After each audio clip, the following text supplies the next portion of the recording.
All set? Thank you. I'd like to welcome everyone to tonight's school board meeting. It is Monday, November 2nd.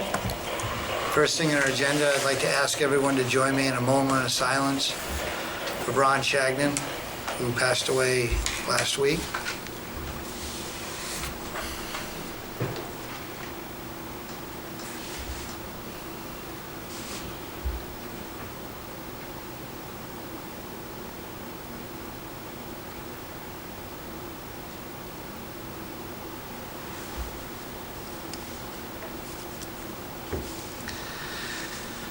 Thank you. Ron was also a member of this board and was a very active person in the community throughout his life here in Farmington. He'll be deeply missed. Next, would you please join me for the Pledge of Allegiance?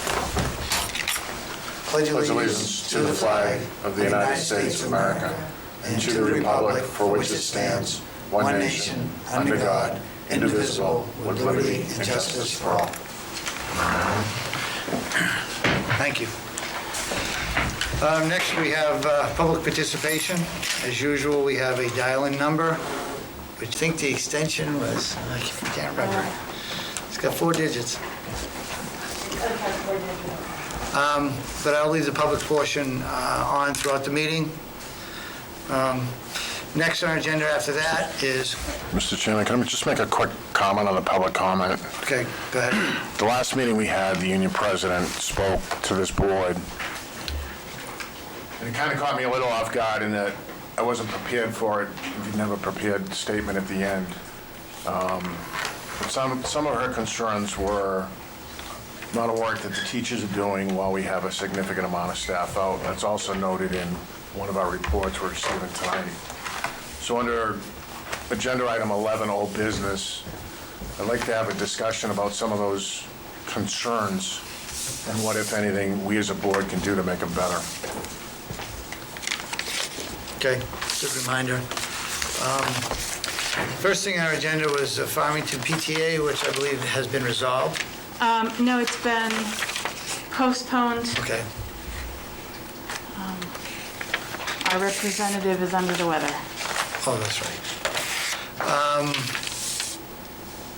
So in place of that, we have some of the administrative staff here that I think wanted to speak with us a little bit regarding this budget season.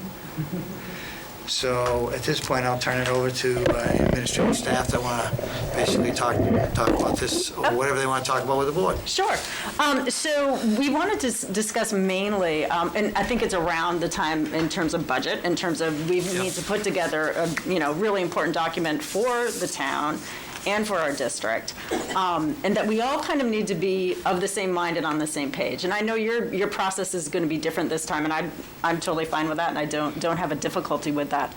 I think part of what I want to kind of be able to discuss is the degree to which you trust us in the process, or in any process for the district as a whole.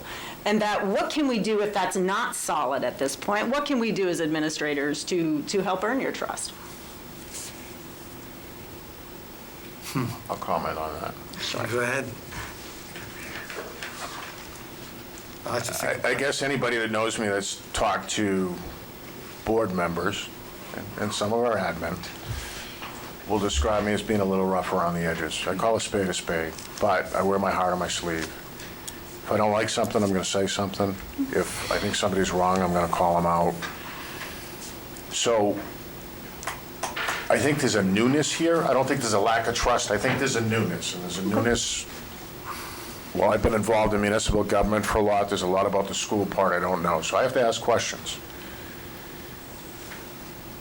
You would already know if I didn't have the trust in you or any of the other admin, because I'd say it.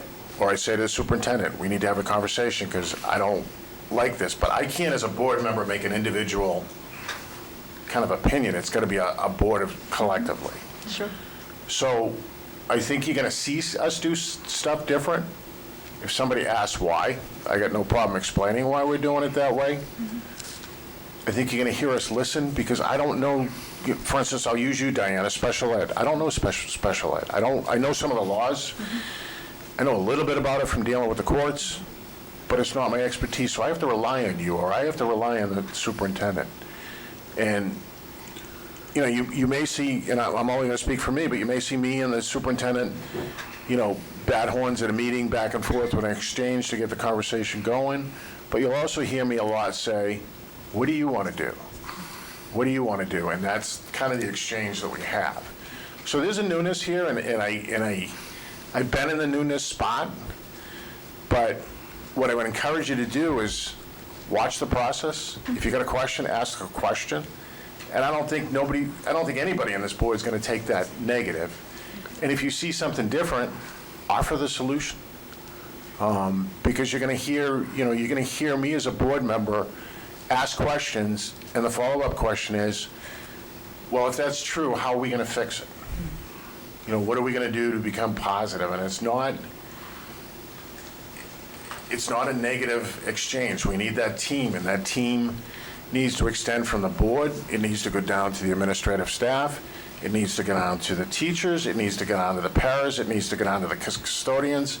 And it needs to go down to our clerical staff and support staff from there.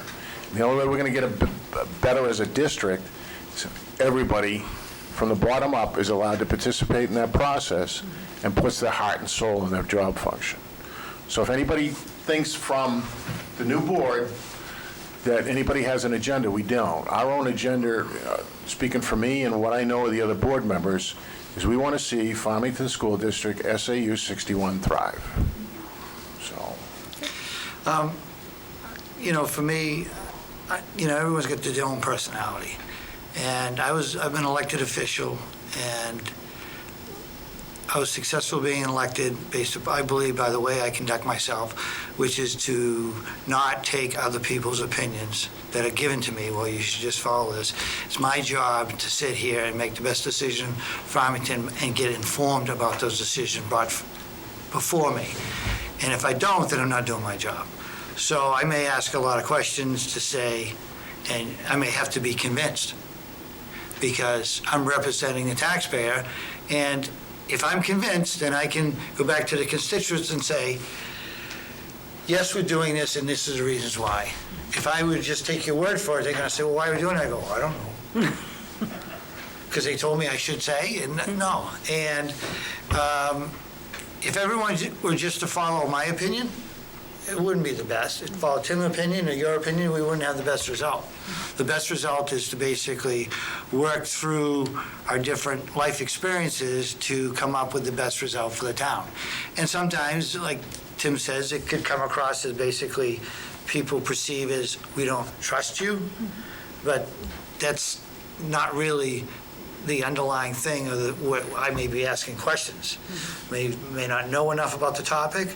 I may at first say, well, I don't think that's the right way, and continue to ask questions until I can become enlightened enough to say, okay, now I still disagree, or I don't disagree, or I may agree, because there's a different answer, depending on the situation. You may say, because in special ed, I'm never going to learn enough sitting here at these meetings to fully understand every decision you make. So some of that I'm going to have to go, okay, this is way deeper than I can learn. At this point, I'm going to have to go, is the argument reasonable? But when it comes to the taxpayers' dollars, I need to be as informed as possible to justify that, because when we go to town meeting and we have all these list of warrant articles and we get up or a deliberative session, if I'm chair, I'm going to be the person that speaks about it. If I need to get assistance, because if this board voted to put that on there, we have reasons. And I should be able to speak to that, of all the reasons why we're asking the taxpayer to do this. And I can't do that without knowing enough to have an opinion. And I rarely take opinions of others throughout my whole life. I just don't. So I don't know if that helps anybody. Everyone kind of has their own process of how they get to a decision. But go ahead, Stan. I don't know if you have anything to add or questions or comments. I don't. I'd just like to see us start from the bottom, look at the programs we need and build the budget from the bottom up. That's good for kids. We must always consider the kids. That's our job, is to provide the education for our children. So go on, Diana. Can I bring up something that, although the individual that said it here is not here and present, so I don't know if that's appropriate.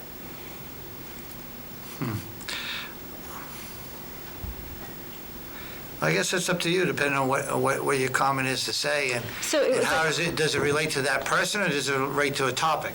Well, it relates to a topic, I think, that, If you speak to the topic, I think, and keep the personalities out of it, then you Okay. can maybe, so I will speak to the topic. So the topic being, and I think it's been put very clearly and very succinctly, which I think is appropriate, that we're all a team, right? I mean, you obviously are at the head of the team, and then the rest of us, from there on out. And there was a comment made regarding, along the lines of, if you don't like that team, then perhaps you should go somewhere else. And I can understand that, and because I certainly experience Yeah. the same feelings on a daily basis with any number of things. But that I feel like that falls into the area of think it, don't say it. well, I mean, that's certainly an opinion, and the thing that everyone can have a different opinion regarding when somebody says that. And from my experience being, starting out being an employee, and then an employer, and now a volunteer or a public official, the opinion when somebody says that changes. I mean, this country's pretty free, and people can take new positions for any reason. I mean, we see situations where we have teachers sign contracts. Yep. And then they come in and say, hey, I want to get out of this contract because of this reason and that reason. Yep. And this board, typically it says we understand the reasons. Yep. And so, but, so it's everyone, it's a free society. And if people aren't happy in what they do, they can always find something else to do. And somebody's saying that's in a negative way. I think it was probably taken in a negative way. Well, it can be, and it may be, like I said, if I was 20 years younger, I would probably take it the way most people did. But being on both sides of the fence as an employer, an employee, and a public official, it's kind of a statement of fact. If people aren't happy with what they're doing, they can do whatever they want. Yep. And it's not always, no matter what an employer does, we can't make the workplace happy for every employee because they may not be happy in that position. So we could say, we could do everything in our power that we have, because we only have so much power. We're not going to be able to get you a gold-plated room based upon budget. We can't let you work half the week, and we're not going to give you a company car if you're a teacher. So we have limitations to making everybody feel rewarding and successful. So it's really, sometimes we can't accomplish that goal. We can't accomplish what everybody feels that they're contributing and being successful. So, I mean, we try. Can I Go ahead. come up and just comment? Go ahead. Okay. So, I don't disagree with you, Charlie, by the way. I don't. I mean, one of the things that I did in my board report, which you saw today, is, I will say this, though. I feel that, and beyond COVID-19 and all the stress that comes with this new world that we're trying to live in, I really do feel that our employees are in a really vulnerable, fragile place right now. For a lot of different reasons, which, by the way, I don't factor being all the board, or I think collectively, though, as a group of leaders, we got to put some major focus into employee engagement. And I don't know any educator that gets into the field thinking they're getting a company car or going to be making six figures, okay? I mean, literally, that's not honestly what we get into it for. We get into it because we really want to be contributors to something bigger than ourselves. Honestly, most educators that I know, if they're sticking in this game, they're in it for that reason. They're not in it for money. I mean, you'd be nuts if you think this is what you're going to get out of it. What we get out of it is this sense of giving back and having like this real power in somebody's life positively, right? Yeah. So I think that's where we're kind of coming from as leaders. When, especially those of us at district levels and board levels, we set the culture for the district. We get people really excited about the conditions that they're in. And so for me, I'm really looking for us to work together as a board and especially district level leaders, because we got to create these conditions in which we can get our employees behind a movement. If we're going to really change things in a public school system, which is incredibly complex, and quite frankly, it's a place that needs major overhaul. I mean, it does. And our employees have to get really engaged and behind that. And what I'm finding right now with our employees, a large mass of them, is that they're just really in a fragile place. They're really disheartened, and they're not engaging with us in a way that I feel, because our culture is just in kind of a weird place. And so I feel like we as leaders really have to think about, words have a lot of power. They just have a lot of power, and especially when they're coming from positions of power. So for me, I feel like we have to work really hard, and I know I do as a district leader, because what I say has impact, to teachers, and I feel like, and staff. So I feel like we really have to kind of work together to think about that, because we've got to build this morale. And I will tell you two big examples for me right now, and we'll hear more about the strategic design later, but we literally, outside of the administrative team, have only been able to get 11 people to sign up to be a part of that. I have never... Who are staff? Staff. I have never had an issue getting staff to the table for something like that. I mean, they will come in droves to be a part of designing and doing those things. Getting them to even vote on curriculum, which is something that really impacts them, they're just not engaging, right? So I feel like we've really got to start to look at that and start to change that culture, because we want our staff to stay, and for an organization to change and to be really healthy, we want to keep employees. We want them to feel like they really are contributing and want to stay. Because one of the things that's been an issue for Farmington is that turnover of employees. And we want an organizational health to be so good that we don't have much of that in the end, because then we can really drive some really large-scale change that really could be good for our kids and our community, and ultimately really good fiscally. Because for me, I think we can get a system that gets us a much better product in our graduate, who will thrive and prosper at a cheaper cost. I really actually do believe that. But our culture right now is something that I feel like we really do have to work on. And I think we have to recognize that our words and our actions really have huge power. And thinking about that, at least, and being, because I think if we build people up and build from their strengths and really give them all the supports they need to be successful, they're going to rise to challenges even more than they are now. And so for me, I'm seeing just this place where we really have to put some major focus for our employees. They need us. Yeah, I don't disagree with that.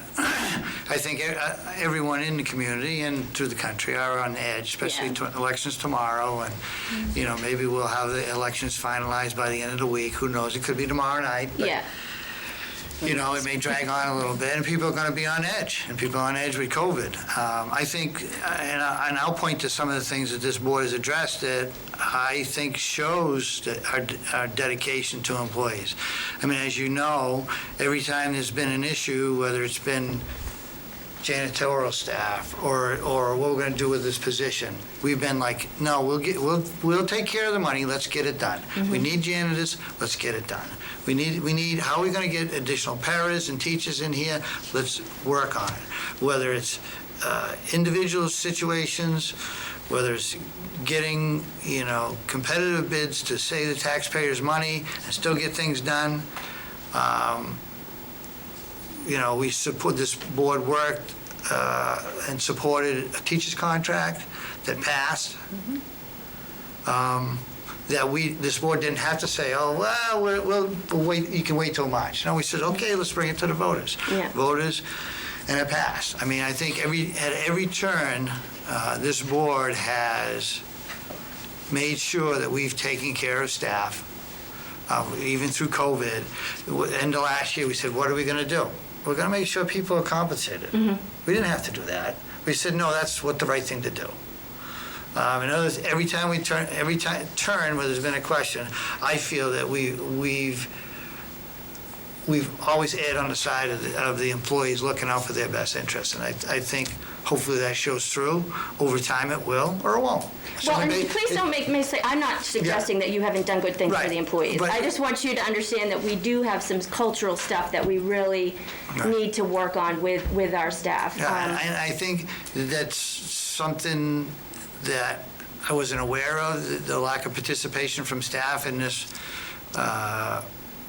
undertaking that we've gone through.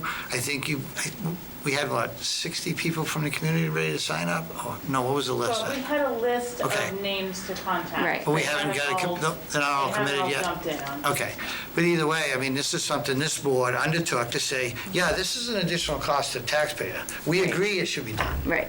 So we're supporting it, getting it done. We can't twist teachers' arms, but hopefully they want to No. participate in their future Right. work environment, because this is what this is going to lead to. This is going to lead to their future work environment as far as the direction and curriculum, wouldn't you say? Absolutely. It's critical. So- we got to get people to the table. They should be wanting, Right. maybe after the election and some of the COVID settled down, maybe we get a vaccine by the end of the year, or spring, hopeful. Yeah. And people can become more back to normal. But you also have to realize some of these issues We are can- out of our control. Right. Some of them are, absolutely. Tim? Just to ask a question of, what is the administrative staff position on how our teachers and paras feel that they're being included in the process, or part of the team? So is there an administrative team and staff, or is it the same team? I think there can be a sense that it's the administrative team and the staff. I think we've been doing, or at least I know, I've been making an effort to be in buildings more. I've not been in this building much. And have made a real effort to make sure our core meetings, which are our meetings about special education, that are tighter and are scheduled much further in advance, and making an effort to keep the agenda a little more open, because I can tend to pack an agenda. So I feel there's that, but I think we as ourselves need to do work. I Absolutely. would not say it's No. any one particular place. No. And I think that's, to be brutally honest, I think that's something when you get your nose to the grindstone that you forget. You've got your agenda, you've got your list of things to check off, and then because I'm the worst one, and Sharon Landis can tell you, I will walk into that office and go, Sharon, can you do this? And I have not even said good morning, and I will, hold on, let me do that again. And I think it does take a conscious effort, I know on my part, because I tend to be concrete, sequential, and I need this, this, and this. And to pay attention to those things that are, that seem a little more warm and fuzzy, right? And I don't do that well. And Angela DePalma and I joke about that all the time. She's ahead of me in the empathy department right now. So, I take the trophy, though, so you're... And I will say this, Charlie, I don't know if there's been systems long before some of us have even been here that have given teachers the opportunity necessarily, or staff, to have more of a shared leadership model, which is one of the things in the curriculum realm anyway that I'm really trying to do. And I almost feel like, when putting this vote up there was like a very new thing to them. Like it wasn't like I'm saying, here, you got to do this, so it's almost like, I feel like that some of this too is that they just haven't necessarily had enough systems in place for them to really be able to have a shared leadership in some of these things that really do directly impact their day-to-day. I mean, certainly curriculum does for them. So, trying to build that up, and getting them engaged and trusting of the fact that, when I put a vote out there, that the numbers and how that comes back is actually going to matter. Like, I'm not just going to throw it away and do whatever I want, And I think that's, something that, again, it's just building up some of these systems to make sure that they really do have a legitimate ability to have a say. So, Laurel just asked if she could add to this, so I just put her in your list somewhere. yeah, go ahead, Laurel. Coming from a teacher perspective, it's not that we haven't ever been given the opportunity to do what Misty is asking. I think it's just the timing. I mean, right now with COVID and the low staff and staff covering from other people, for other people that are out, we don't have time to take on anything else. There just is no time in our day, and I think that's why she's having such a poor turnout for people volunteering to do this. So I guess, does that beg the question, this event that we plan, should that be delayed till times are better? Not To January. To January. Yeah, we were bringing that up tonight, yeah. We're not looking to That's in the report. Yeah. try to Right. punt that back to next year, but Yeah. definitely to January. Okay. Yeah, because we are seeing what Laurel said in that regard too. Yes. Right. Is that it's just, there's so much happening at once. Yeah. Tim? Well, do you perceive, not you personally, but as union president, a them versus us, meaning administration versus teachers and union members, or does everybody appear to play on the same team? That's a, Oh, boy. Honest answer. I know where you sit. Love you, Diana. There is a lot of, there's a them versus us, not necessarily in special education, but I think there's a lot of, and I've spoken with administration too, so this should not come as a surprise, but there's a lot going on that they just want total control over everything for whatever reason, and they could be using people to help out with that stuff. Staff is doing things and then being told, well, never mind, I've already done it. I don't know. It's a mess. People are crying. I don't know. So I get We're not being used the right way. So I get the picture. There's a lot of veteran staff here that could give a lot of information and a lot of help if they were asked, and people seem to go around everybody Okay. and just cause more stress, I think. So I have the visual. How do we fix it? Communication, we've been saying that for years, with every school board, with every new administrator we've ever gotten, communication.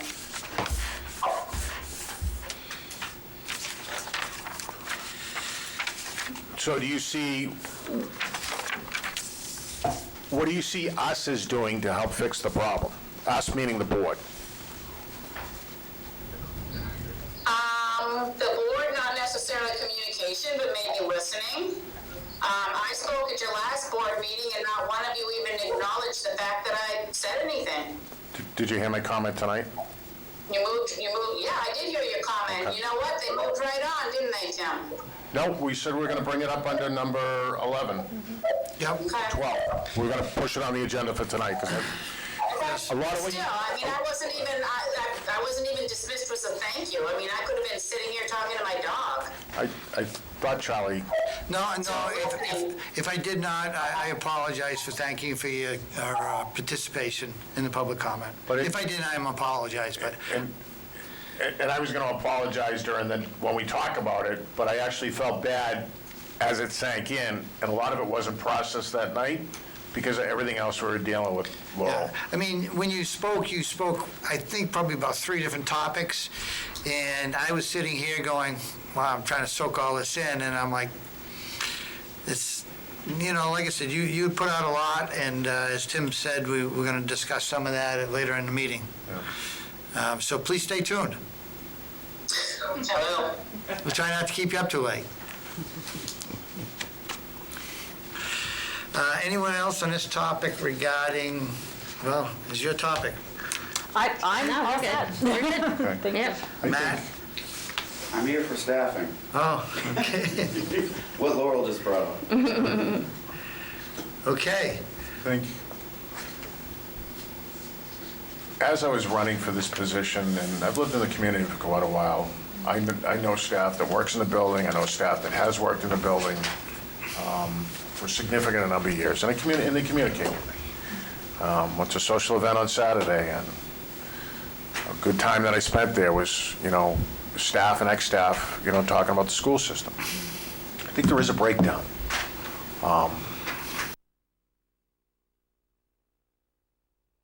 Lower echelon, from what I'm hearing. All right, now I prefer to see something with my own eyes, because things tend to grow a little bit certain times or whatever. But I think as we get better, and that was something that I'm going to talk about during the budgetary process, we have to look at the good, the great, the bad, and the ugly. And we have a lot of positives in each category of those four.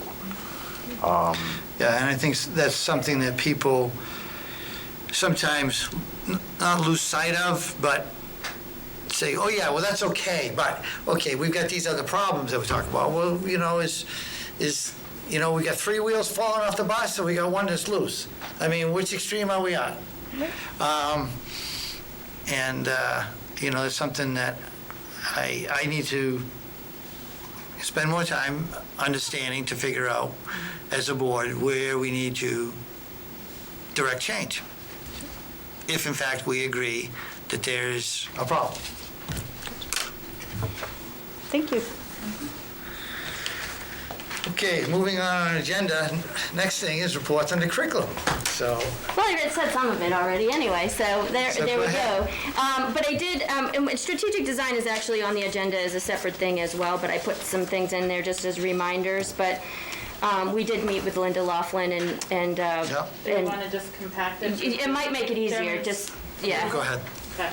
And so we did have some, she did agree to, that it might be wise to move it to the January dates like you guys had suggested. And she did also was willing to somewhat spread it between 2 weekends, because that you had mentioned that you really wanted us to take a look at that. Yeah. And because it is completely digital and it's not a face-to-face event, the dates, the primary bulk of it will be the January 8th and 9th, which were the dates that she had already kind of put in her calendar in case she wanted to move it.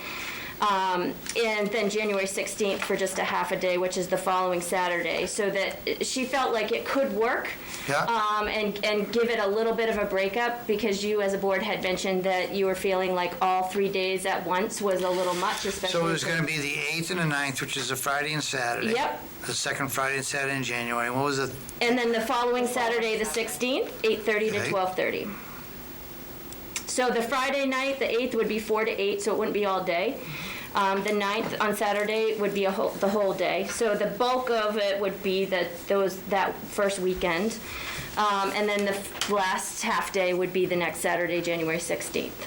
And she was willing to do that, thinking that, you know, that might help and kind of compromise with you as a board. So if those days work for us to kind of start advertising that. And I think that in my report, I had put 8 to 12 on that second Saturday, so we can shift that. And it could be if people feel better. I find Saturdays, though, the 8 sometimes is hard. Yeah. So just, Do a soccer game. yeah, and as long as the board is okay with that, you know, we can. I'm okay with those dates. Okay. I am too. Stan? Are you okay with those dates in January? Can I have quick again? Yep, January 8th, 4 to 8 in the evening. January 9th, 8:30 to 3, which is the Saturday, the next day. And the following Saturday, January 16th, 8:30 to 12:30. And I will get new info out to you, but I didn't do it until we chatted. And those dates are in my superintendent's report under strategic design too, Stan. Oh, okay. Is that okay with you, Stan? Yes. Yeah, okay. Any questions on that? No. No? So, I mean, I would just say, just in terms of that, though, that we have to keep doing our due diligence to really get some people really registered and confirmed over the next few weeks, though I don't want us, because we've moved it, to all of a sudden wait a month before we start. I think we still need to keep, working towards getting people at the table and registered. So, so I put some other things in there just to kind of go with that in terms of sort of the wheelhouses. I already mentioned the curriculum power vote. Again, I had hoped to have data for you today, but I'm just going to keep that open because I'm still waiting for 30 more people to vote. So I want to make sure every teacher and administrator has voted. So again, I'm just going to keep that open for a little bit longer. So you have 30 left? 30 people So left. everybody else has already voted? Yep. Good. Yep. And preliminary, it looks like the staff overall, overwhelmingly so far, would like to take a model and edit it versus start from scratch so that they, can do that a little faster and have something to work with. So that's what it's looking like so far.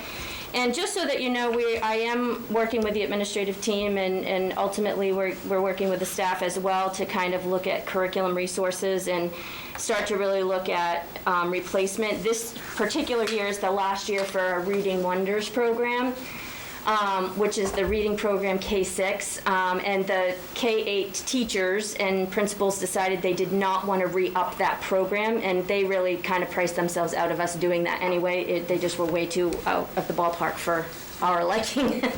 So, but they love it that much. They didn't love it that much, and we just didn't feel that there was a lot of money that would have had to been put into re-upping that. But the teachers are right now looking into what they want to do to keep, so literacy going into next year's budget, K-8 will still be the focus, but we also are looking at some long-range planning, which we will get to you, just in terms of when certain programs are up and have to be re-upped, and if we're going to be looking at any new curriculum adoption in certain areas that may have not been looked at for a long while in terms of resources. So what we're trying to avoid is having, a year where we have a lot of big amounts that have to happen in one year. We're trying to spread that out and making sure that our resources are staying up to date, but that we're not doing a lot in one particular year.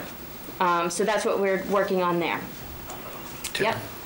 Christy, at one time we talked about a learning management system within the district, and you had a recommendation for a certain product line that you've worked with in the past. Do we know, or have we looked at in this budget cycle, firm numbers for what that cost would be? Well, I know what that one particular cost, but I would say we'd want to have a committee together to pick one. I know what that one costs, and it's in the same ballpark as most, but Which is what number? to get it in the first year, it would be somewhere between $30,000 and $40,000, but that's not what it costs year to year, but that would be the first year's bill. And then year to year? Year to year, it'd be somewhere, depending on how we do things, it would be somewhere between $15,000 to $18,000 a year. Somewhere around $14,000, $15,000 for the licenses for the people using it, and then if we decided to host the data on a separate server, which often tech directors want to do with learning management systems, there's a yearly fee for that. So generally, that's about what it would be per year. I would love to see us get an LMS on next year, but we talked about this may not be the upcoming year for that, but if that's something you're interested in, It may be the coming year if we have federal funding for remote learning, and that can be tied into remote learning, and we're paying for it with federal money versus taxpayer money, which then frees up potential money for a project that we couldn't fund prior to. Okay. So I'm not saying it's off the table. Right. But I think it could be on the table depending on what happens with funding. Okay. That would be great. But, so, and then I just wanted to say just thank you to people, the parents, the students, and the staff, because I know right now this is incredibly, hard, and everybody's working really hard and doing some pretty creative and great things as they work with kids. And so I just wanted to say thanks to people for that. And that's it for me. Okay, thanks, Missy. Any other questions? Good. No, I'll have some other questions on this LMS, but when we get to it. Okay. I wrote it down. have answers. I wrote it down. like, Learning minutes. Main systems, I'm like, I gotta remember that, because you'll be throwing it out, LMS. I I'm know, gonna be but like, I gotta say the whole thing, because not everybody. well, there's people at home that don't know what I know, LMS that's true, that's true. Next, we have the student service. Yes, and mine is all attendance. Mr. Brown asked for a little more details on attendance, so I've put in the left-hand column, in the black, you can see those students that are in the truancy process. We have 2 students at Valley View, where we're at the point where we've done home visits, and that has worked. The students are now in attendance. Good. Henry Wilson, there are 2, and I think both of those students are remote. And one of them, we are scheduling a visit. We've already done the meetings, we've already done the letters, so now we're at the point where we go to do a home visit. So we're going to be setting that up. I think we determined after the election we were going to let things settle down and then go out and do that. And Farmington High School, as you see, as we get older, we have greater difficulties. We have 20 students. These are students that have had letters sent home. We have had at least 6 attendance meetings on students. And of those 6, we've visited homes of at least 4 of them. And I have at least 3 letters from juvenile probation and parole that permit me now to go file chins on these students for truancy. So if I'm looking at this list, so in grade 9, we have 12. So those are your caseload numbers in terms of the number of students in special education. Okay. Because I know you typically, okay. that's separate, yeah, that's So separate. the truancy for the high school is how many people? 20 students right now 20 that are in the students. process, in the sense that they've gotten a letter, or they're up to the point where they've had a meeting, or we've gotten up to the point where we've done the home visit. And of those, we have 3 that we have letters that I can go, yes, 3 that I have letters I can go file chins on. So that 20 represents what percentage? Well, I don't know the exact percentage of students at the high school, but it's a much higher percentage than we would like. Yeah, yep. No. That's close, I would say. Because it's like 200 kids in the high school? I'm going to give you the number in just a second. Yep. So I know last time we discussed, or you asked about what other districts have done. That'd be 10%. Rochester has That'd be 10% on 200. fined parents, and I had to go back and find the email I got from Ann Gould, who was in the PD Yes, at Rochester. I'm sure you recognize her. So she says what they've done is they charge the parents with violation of level RSA 193.1, compulsory attendance. And they made it punishable up to a $1,000 fine. They usually start with $100. Tell parents they'll double it every time they have to take the kids back to court for the student not going to school. Now, Does Ann say how successful that program has she been? did. I can forward you the email she sent me back in 2017. She says it's easy and very effective with multiple exclamation points at the end of her email. Right. Again, that was back in 2017, though. So. Yeah. Yeah, few I years mean, ago. hopefully it doesn't have to come to that, but if it does, I mean, our goal is to have kids in school where they need to be. Yep. And she indicates that they didn't find parents who were trying to get their kids, Right. who were in communication with the district, that were really making an effort. Because obviously when you get to the age of a high school student, you can command and So- request and drag them. Some are more willing than others? You got it. I won't comment. And just to run the numbers there, we currently have 242 students, so it's 8.3%. 8%.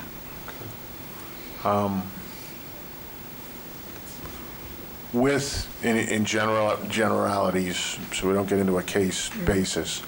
So let's look at the high school. We have 20 kids that are truant. What percentage of those 20 kids are parents being cooperative and trying to help us get them back into school? Of the ones that I've participated in the meetings for, all of them have been. I have one in particular that ignores our requests pretty much with impunity. Okay. We have to drive to the house to get a response. Okay. But the others, for the most part, have been participating. The issue has been the child simply refusing. So we've tried a number of different things in terms of programming to help the kid begin to engage. Doesn't stop us from filing the chins. We still do that because that puts Well- services in the home. I mean, the problem with my experience, and I've been out for 3 years, but my experience with the chins is there's just no state money to support the process you want to support. So while it may help with scaring some kids that are first in the system from talking to their peers and everything, they kind of learn that it's not as effective as we would like to see it be. Not opposed to a town ordinance, similar to what the city of Rochester did. If you could forward that email, I'd like to look at it, because if she's saying 193, then she's enforcing it under a state statute. We don't need a town ordinance. Right. But I guess my other question would be, can we create a town ordinance that targets the student? Because town ordinances are enforceable from the age of 12 and up, We have some students younger than 12. which we're not going to, most likely wouldn't qualify to be dealt with in the court anyway. But particularly for the 20 high school kids, I mean, that's concerning to me, because that's the beginning of their adult lives. It'd be nice to get them back in. Yep, it would be. I agree. So certainly, I will forward that to you. And then I explained a little bit about what the numbers mean in terms of the numbers that you saw up there. In that, we make multiple phone calls, we document the phone calls, we do a home visit, we document that. Obviously, we have a meeting. I think we've only had maybe one parent that has really ever refused to meet with us. Most parents are willing to try to work to solve the problem. I did go through kind of what happens when we call DCYF. They'll screen the call in or they won't. They'll start with in-home services, offering those. That does come with a price. Parents are required to pay based on their ability to pay. Yep. So it's not free, but it can do some nice work in terms of, beginning to motivate people. But it is true that the chins does lack teeth. Nobody's going to go to placement for not going to school. We have plenty of other kids that need the beds. So certainly that's not something that a JPPO is going to do. How effective is the communication between our JPPOs and the school? I know it was very good when Eric was alive, but unfortunately he passed. Right now, Jeff Holder Yep. is our JPPO. He's very good. I mean, he always returns my calls. I can communicate with him. Do we ever compare the 20 lists, and I'll use the high school for an example, the 20 names that are in the high school, do we ever compare those to his delinquent cases? There are a few that yeah, you can line them up. Okay, so if they're on a delinquency within the court, can we communicate with them and make part of their probation that they attend school? Because now it's not a chins for not attending school, it's a violation of conditional release on the delinquency that they're going to get placed. We did do that for one student in particular. He's up on a violation, and we do have a hearing coming up. But I think we need to be consistent in that process. If 5 of those 20 children are in the court system already for delinquent acts, then we need to communicate, hey, we're having a problem with them attending school, what can we do to work together and get those in as conditions of release? Yeah, I did, when we're at the hearing and we Yep. are writing those, I ask each time to have that on there. Thank you. Yeah, but you're right, it can be something that gets overlooked. Yeah, Yep. nice, okay. Thanks. And then I simply ask that, parents, please just reach out and communicate with us. We're happy to work up with a plan, and I did, kind of detail how court does cost money. If you have a child who has an IEP and you get called to court for chins related to truancy, you are required to plead not true. And then you get appointed a court-appointed lawyer, and you do have to pay for that. It is based on your ability to pay, but nevertheless, you're forced to have an attorney. And then I just give the numbers to please set up a meeting with us. Those parents that we've been able to get in touch with and hold meetings with, we often can work something out and figure out a way to make attendance happen. But we can't fix what we don't know about, so. Good. Thank you. Thanks. You're welcome. So in this topic, what else could this board be doing to assist? I think just listening is really, and having the dialogue about here are the things that we can do in terms of, addressing those students. If you see I'm awful because I'll slow down if I see a student walking on the side. It's like, oh, are you supposed to be in school? Just Yeah, exactly. I think of just being aware of the situation, bringing it up in conversation. I appreciate just having the opportunity to have the dialogue and being interested enough to hear what our options are in terms of, do we want to look at those parents that really are not willing to work with us, finding them under RSA 193.1. Well, hopefully they start working with us before that point. Yes, I hope that too. But I'm not opposed to taking that action. Okay, I will send that off to you guys so you can take a look at it. Okay, thank you. You're welcome. Next on our agenda is financials. So I guess we have a whole folder on that. You I do. don't know where you want to start. Well, a couple things. I don't know if you saw the new summary sheet that I have in there. I'm trying to kind of streamline the process, and I'm an efficiency guy, so I'd rather put Which one is everything- that? The Rev It's the one All? pager. It's not in the folder, it's in the... It's in the financial, it should be in under financials. Yep. It This- says October 2020 Farmington School District Budget Update Report. Okay, that one. Just one moment. May have to zoom in a Okay. little, might have to zoom in a little bit. There's a lot of numbers on there. Print it on your usual paper, Charlie, you'll be all set. Yeah. Yeah, I was surprised you didn't have the big paper. I wasn't too worried about you at first. But I get my readers though. I can zoom in. this is kind of an expanded balance sheet. So what you'll see at the top is all our approved budget expenditures by function code. So you can look through there and go across to the right and kind of see what the balances are, any estimated encumbrances, what our encumbrances are, and our available balance at this time of year. Revenues work the same way, but kind of in reverse, money that's coming in. So you'll see those numbers on the first column will match all the way down. But what I wanted to point out is, at the bottom, kind of how we got to that number. And it really just comes down to what was on the ballot in March. We have the general budget on Article 3. Obviously, we have the custodian CBA, we have the 2 roof projects, and the rest were the special trust funds that we're putting in there. And the lastly was the teacher's CBA.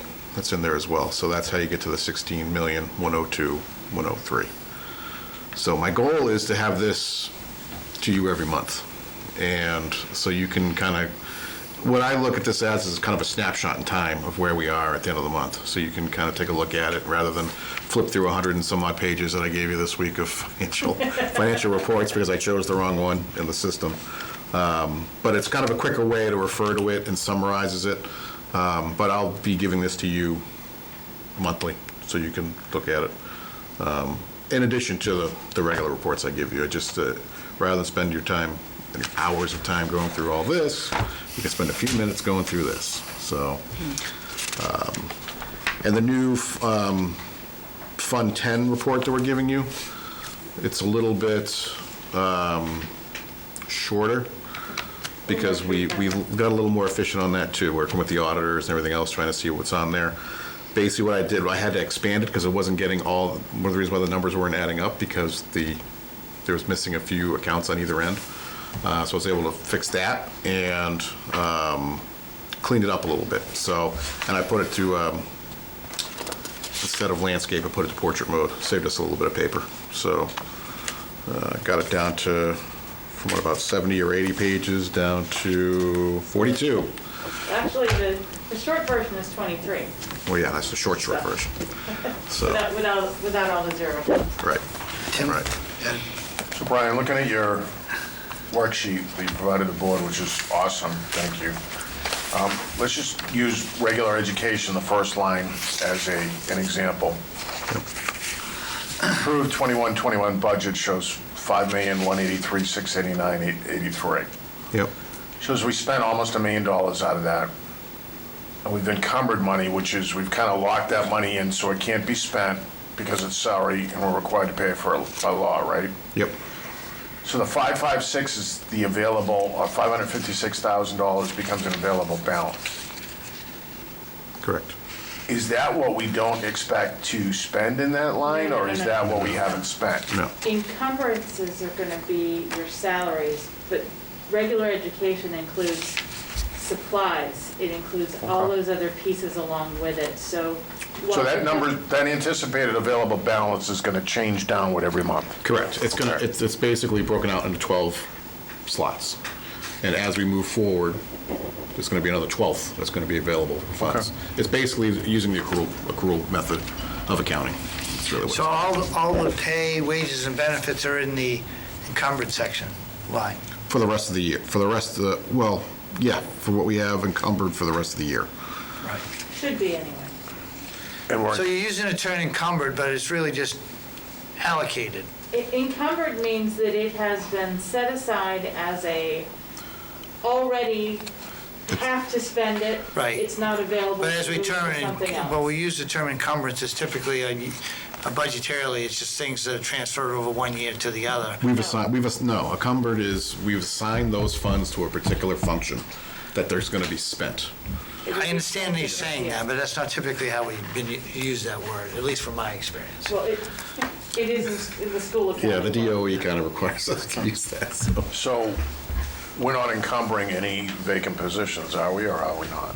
We have vacant positions that I don't believe are currently encumbered because they're not currently filled. When they are filled, they will It'll become encumbered, okay. Yes. Okay, so you're telling me if there's a position that's not filled, it's not in that number, the 3.6 million? Correct. Or it is? It is not, if it's not filled, it's not encumbered. And it's in the anticipated, It's in the Available available balance column. you sure? I'm just asking that because I would expect that it would be, if you've had these positions, that would be in that salary line that you're expecting to pay, but you're saying you've taken that out of there. I'll tell you why I can't encumber it yet. Because those positions, I might hire somebody at step 1 or I might hire somebody at step 18. And I can't encumber what I don't know yet. I don't have a PSS form on that position to say, this person has been hired at this amount, therefore this much comes out. So if the person hasn't been hired yet, I can't encumber it yet. So out of that anticipated available balance of $556,000, Correct. I guess my question would be, how much of that is unfilled salary positions or contract positions? Is that 300,000 of that number? Is it 62,000? I don't know. I mean, so this is you don't have to answer that tonight, but it just seems like, if all the salaries and benefits are in this line, except for the ones we haven't filled, and that's in this line, how big of a number is that? Okay. It depends where those teachers are too, because the first line is regular education.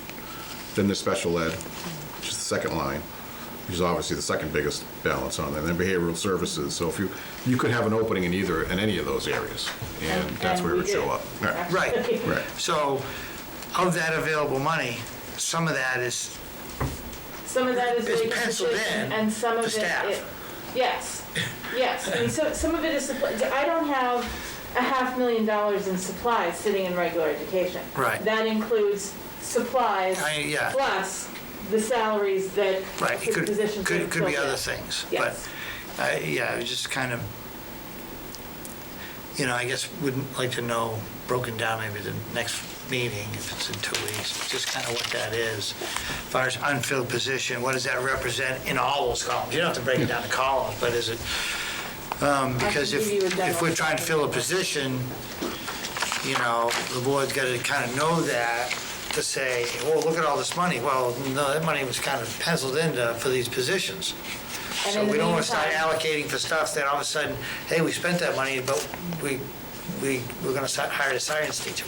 And in the meantime, we're still, trying to cover those positions Right. with what we have, which is part of why Matt's waiting for staffing. So, yeah.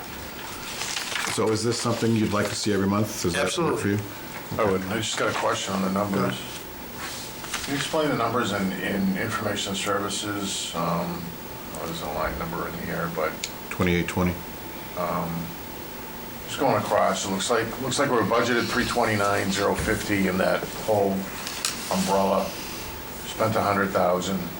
And there's an encumbrance, and then it looks like there's a balance in red. Which is Yes, negative? because that is, we have Chromebooks out of that have yet to be reimbursed. Which is the federal money. Correct. Yeah, we're gonna pull that So a out. lot of that 100,000 that's been expended. Will come back. I'm assuming is the Chromebooks? Yes. Okay. Could you, when you have a situation like that, could you add a note in that right-hand column to say what that is?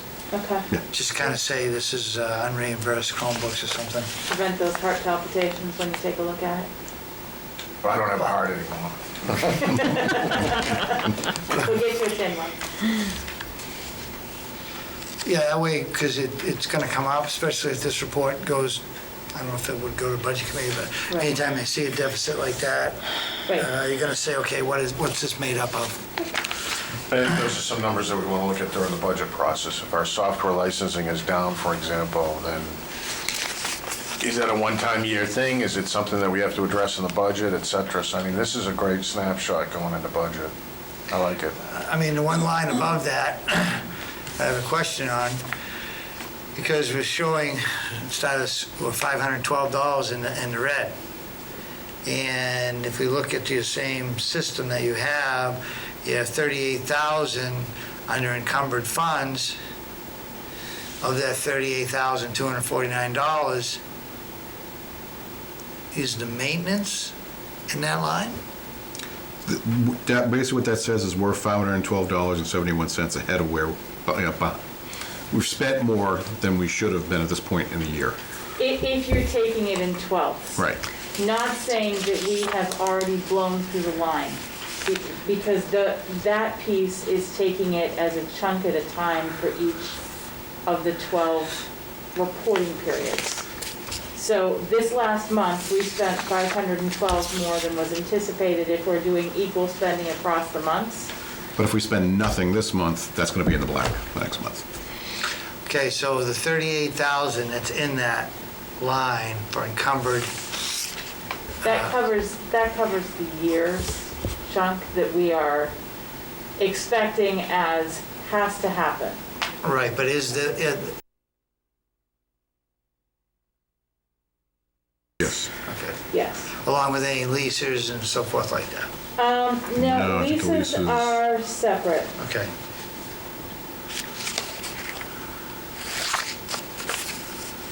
I believe the lease comes under 2,700.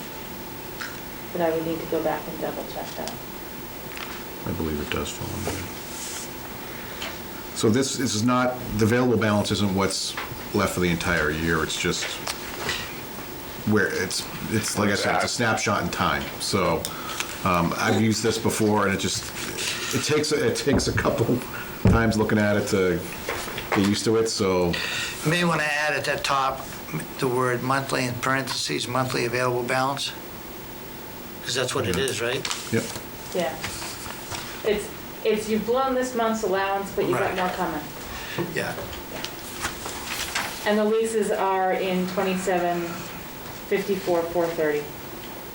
Line 749 on the snapshot, on the detail page.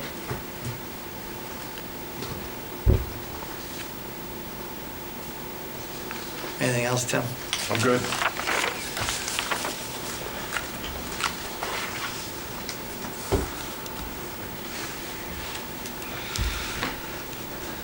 Anything else, Brian, you want to go over on the financials?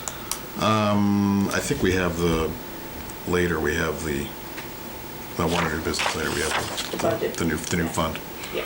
Oh, I mean, the public school response fund, oh, yes, that's later. that's later. So we'll see that. It's a new grant. Okay. Moving along to updates, construction. The high school roof was supposed to be done last week, but because of the weather, I think they got about 1 day left, you think? Maybe 2 days? John from Progressive Roofing called me this morning. They went home early because of the wind and the snow, but said that probably tomorrow they were going to be finishing up with the metal work around the roof on the high school. Hopefully, Hopefully, if weather permits. hopefully. I mean, the weather's going to turn to Wednesday, Thursday, Friday, Right. right? So, And I haven't heard from Jeff or from John on when they're planning on starting Henry Wilson yet. Have you come up with any issues as far as the quality or with the site? No, we just the one leak issue over the shop that was still there, but they hadn't got to the drain yet around that, so. So it's still an issue? Well, it was dripping, but they hadn't gone over that section yet. Okay. So it wasn't a major leak, it was just a drip from the drain pipe more than anything. Do you know if Jeff's supposed to be by to survey it once it's completed to make sure it's done I sent him an correctly? email last week, he hasn't got back to me. He told me he would get back to me, but hasn't said anything yet. So I know they also had mentioned about delivering the stuff for the Yeah, and Henry Wilson. that's what I was trying to find out when the date was, because we're gonna have to make arrangements to block off the front of the Henry Wilson building when they start delivering and putting stuff up on the roof there, so. That's true. Yeah. So I'll send him another email tomorrow, ask if he can get me an update.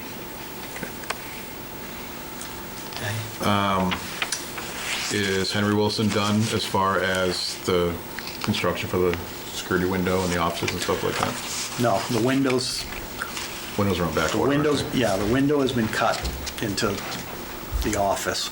That was done Friday. The wall's been put up in dividing the assistant principal's office. The doors and the hardware are supposed to be in Wednesday. And so they're supposed to be installing those on Wednesday and hopefully doing the painting and the trim on Wednesday down there. And then still waiting for Portland glass to get the other glass in for down there, so they're gonna put a temporary plexiglass in until that's ready. And then Portland glass is working with them. They're gonna install the mag locks on the interior doors. And then I have, well, I'll speak to some other things later. Just security updates, more updates that may want to not go into in public. Okay. So are they on schedule? Are they falling behind a little bit, or? They're gonna be behind here because they came up here to cut the window out today, and the only place we can put it, and when they breached a spot in the wall, found out that the heating pipes run right down in that section, right where the window's going. So I called Siemens in to see if they could come up with some ideas of how to bypass it, rearrange the piping or something. And what is the piping? Water, steam? Water, which not only runs, it runs to the box fan out in the foyer, but it also runs to the baseboard heating in the offices. Do we have an alternative window location? No. Do we need heat in the principal's office? Question. Principal might not, but I think the administrative assistants definitely want it, so. So they're supposed to come, they can't come in tomorrow because of election day. They're gonna come back Thursday morning, Wednesday morning. Wednesday morning. Yeah, I keep getting mixed up what day it is now. We're gonna open up the other corner to see if there is the other pipe that runs right there. They're in the middle school, correct? They've been doing the middle school. Okay, so why can't they come in tomorrow? They don't have the material. Okay. They're waiting for the doors and hardware. Right. Yeah, no, that part doesn't have anything to do with the voting, it's just waiting on material. Okay. Now, as far as that piping, is that something we've had Siemens do, or we gotta get somebody else to do it? They're gonna come back Wednesday when we open up the other corner to check to see if the other pipe is running in the same location or in the window location. And then I've asked them to come up with a plan. They think maybe they can cut the line, tee it over, run it down, and go back through. That's gonna be the ultimate option. And how big is that line? Is that a 1-inch line, 3/4 inch line, 1.5 inch? Yeah, I believe it's a 1 inch. It's a 1 inch going down, and maybe a 2 inch going down to it, and then go down to a 1 inch into the, It's tough to tell. It's wrapped, so Yeah. it's tough to tell. yeah. The problem Okay. is, was put in when the building was built, so. It's the original line, so we didn't know it was in there until. Like new? Yeah, just like new, yes. Christine can Is that a return line or a feed There's a line? return and a supply line. if I get one on one side. The supply one on the line's Okay. more in the way, though, isn't it? We almost think, power. looking at the tag that's up there, that's the return line. Oh, really? Yeah, because it's almost like it's at the end of the loop there, for that area. You can see it on the way out. Yeah, yeah, if you look want to behind the close and curves. personal. And play Oz. Okay. Anything else from that? We're gonna be done that by the end of the year, correct? Because we've got deadlines. We have Yes. to. Yeah, We've got deadlines on that grant, We know. okay? The rest of the work outside of the middle school, the rest of it's pretty, with the exception of this, it's all pretty quick stuff. Well, we thought this was Quick. gonna be pretty quick. Yeah, we thought this was gonna be the I easy may one. be baking turkeys and feeding the guys over Thanksgiving weekend, but we'll get it done. Okay, anything else for construction update? Technology, I think Jen is out, so we're going to continue that. She is out. We'll continue that. I will tell you that we should be getting our next shipment of the 110 Chromebooks in Friday or Monday. And we received word today that there's another 30 that are available that should be coming in shortly thereafter. And how much is left after that we've ordered? We had ordered 350 total, so that would be 140 of the 350. So we still have another 210 coming in. When is, do you think we're going to have those in by the end of the year? I hope so. Right now, supplies are with, most districts are hearing now into February. The fact that we're able to get these in now, I'll take them. They're kind of by dribs and drabs, but we're getting them faster than a lot of folks have had them pushed out. So. Okay, moving on. I just got a quick question. What's the status on the two-factor authentication? Has that been put into place? That is in process. We've run into an issue with Power School. They have given us additional protocols so that can be put into place. She has been, and had only just gotten them to release that this last week. So I guess my question would be, how do we have staff working outside of the buildings remotely when the board passed the policy that that shouldn't be happening until we have two-factor authentication in place?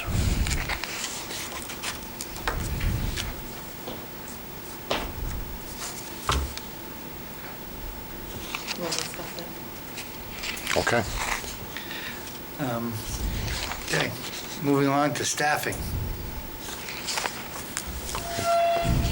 So right now with staffing, as we have had more people who have been needing to be out for various reasons, some because they have been tested themselves, some because they've had just regular doctor's appointments dealing with sick children, those issues of life that come up. We have had increasing difficulty covering classes as we have staff who are trying to juggle in different directions, and the fact that we still have positions that are filled. I hope to be able to get another position filled within the next week or so. But I wanted to let you know where we were on numbers. 3 to 4 out puts us to a very difficult tipping point. As far as 3 to 4 out, for what reason? If You're just saying out incidentally, out, as far yeah, as doctor's appointments, calling in sick. any reason, Okay. any reason, So this is, if 3 or 4 additional miscellaneous. correct. correct. Per building or per district? Per building, per building. So, Misty is covering classes. I've jumped into duties. Diana's been covering duties. We have, it's been all hands on deck. And it's not because staff hasn't been stepping up. They've been amazing in what they have been willing to do to help. But I'm concerned because if I have someone who needs to be in another place and then we're trying to cover either to have students promoting in or students promoting out, I've got to have bodies in place. We're not getting tons of additional substitutes. I've had 2 more people express interest, but they're still in the process of getting fingerprints done. what about anybody from the community apply, want to be considered for the paras positions? I have had no applicants for that. We've Okay. had no strong takers for bus drivers. So we're still looking No for applicants there. bus drivers, Paras, paras, Substitutes. substitute teachers. special think we- education yeah. position. How many unfilled positions do we have? You said you got some. How many are we talking about? 2 special ed. Well, one of them we think will be filled, so 1 special ed.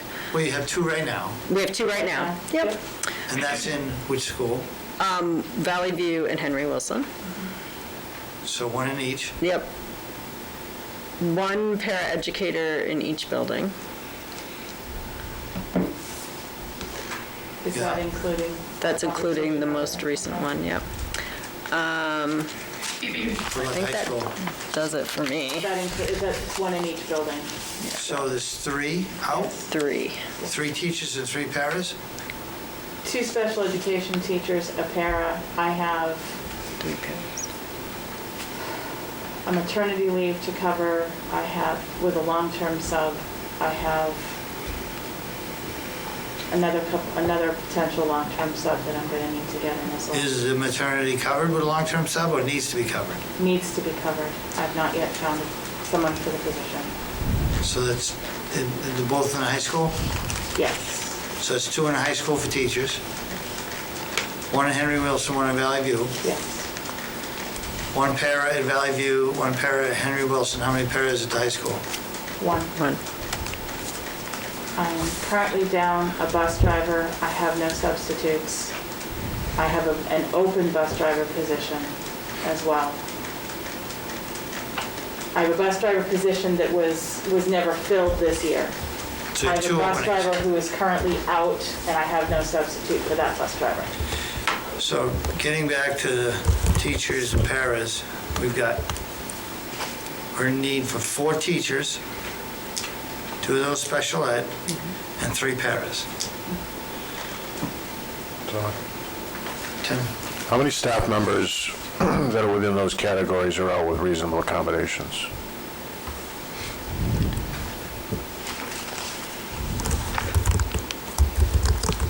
I think I am now up to 5 that are out for ADA accommodations. Okay. What's the total number of employees that we have out? On any given day, For ADA accommodations, that would be. we're down to 5, we're at 20 at one 5 time. with ADA accommodations. I'll go back and double check that, but I believe it's 5. Okay, we're at 20 at one time. Does that 20 number come down to 5? That's why I'm confused. You had ADA accommodations for themselves, you had for family members. So that fell under family leave. That was Okay. separate than ADA accommodations. So you got ADA, Yeah. you got accommodations for family. Okay, and I believe that's another 5, and I will double check that. I know we So- started We with have some high. folks who've come back in. Okay. So on the, Then what the 3rd one was,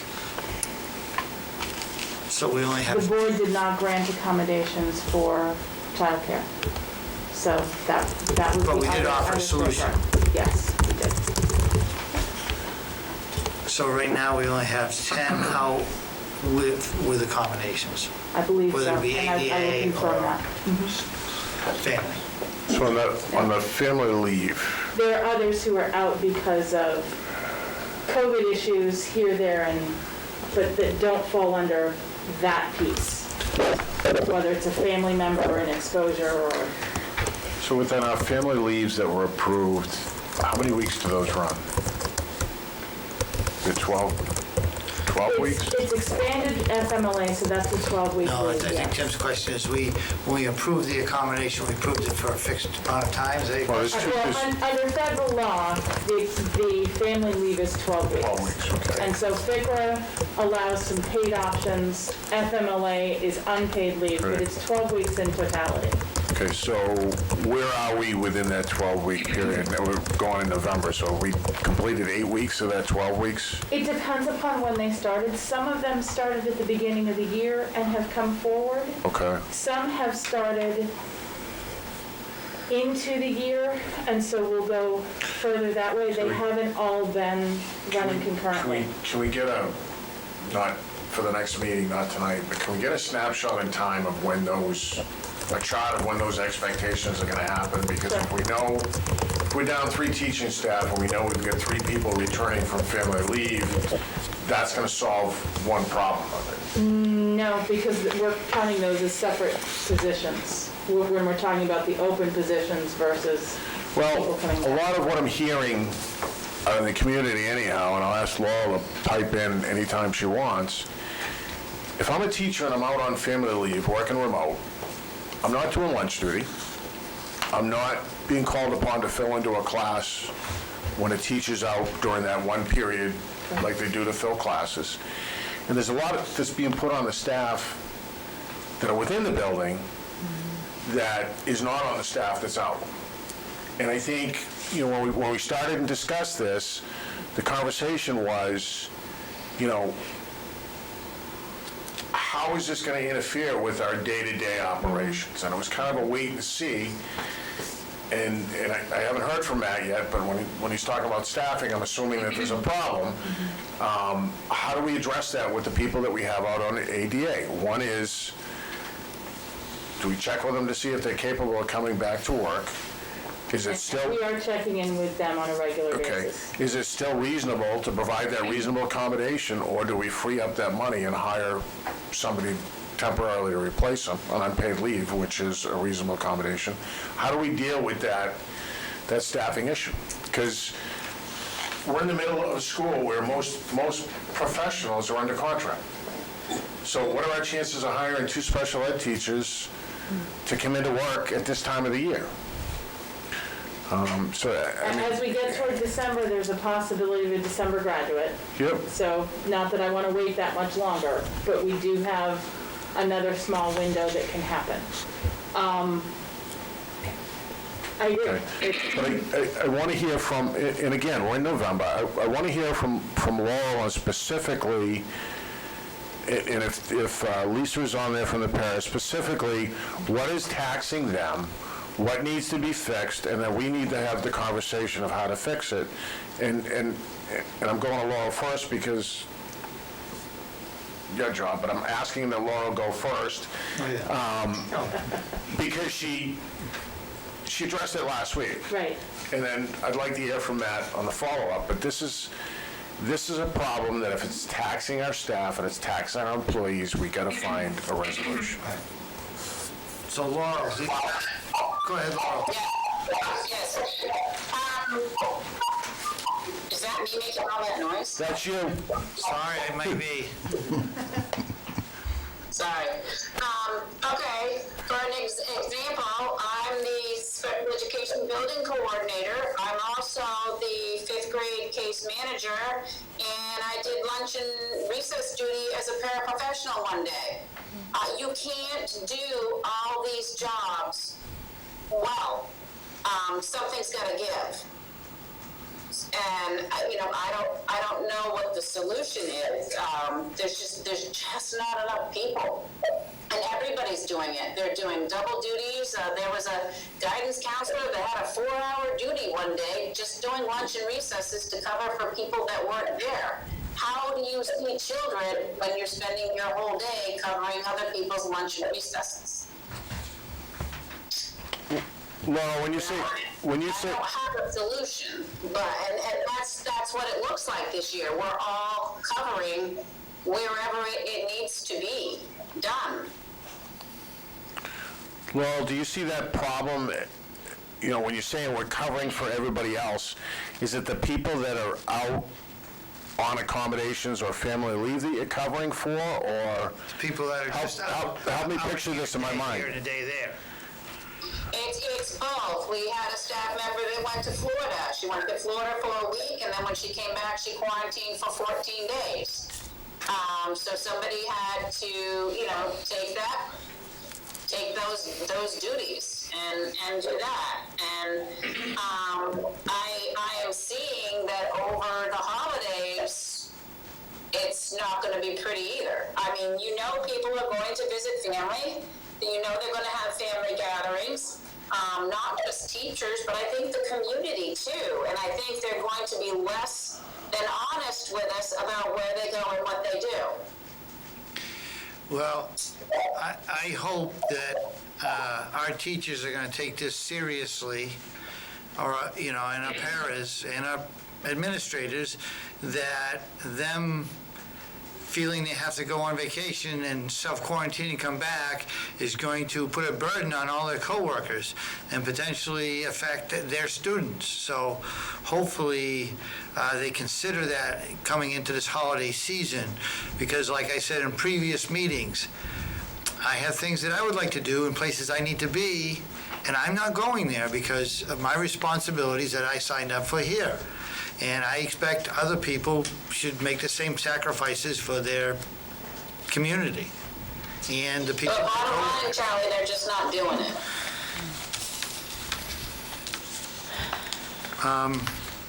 Matt, I see you here. I'd like to maybe have some thoughts. What to say on this topic? First off, I don't want to question the legitimacy of anyone needing any type of accommodation. However, to Tim's point, it's having a severe effect on us at Henry Wilson. I have 3 teachers and 3 paras who are currently working remotely at Henry Wilson. When you add on top of, you know, another staff member traveling and then having to quarantine upon coming back, when you add on another staff member who has been needing to be out frequently over the last month or so for personal reasons, you know, when you add the daily, you know, call-outs that we have, we don't have enough bodies. And, you know, today, for example, I mean, I had to have some of our grade levels eat lunch in their classrooms because I didn't have enough adults to be able to supervise them. And that meant that, you know, teachers had to supervise their own students during while the students were having lunch, and the teachers, obviously, they still got their lunch block. But, you know, at Henry Wilson, we've also been using that time as part of common planning time for the teachers to work collaboratively with each other. So, you know, that's one example of something taking away.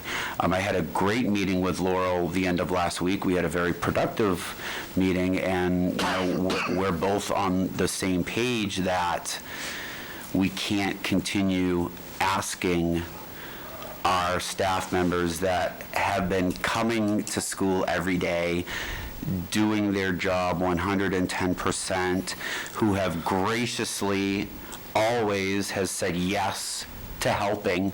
I've had yet to have a staff member tell me no.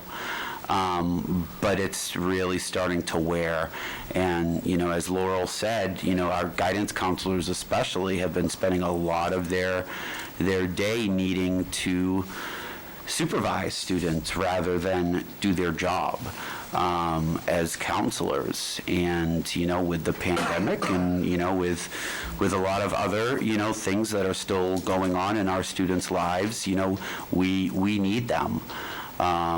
And, It's proving very difficult when you add, the staff members who are working remote on top of staff members. We just had a staff member travel. I have another staff member traveling in the next week or so that will be needing to quarantine.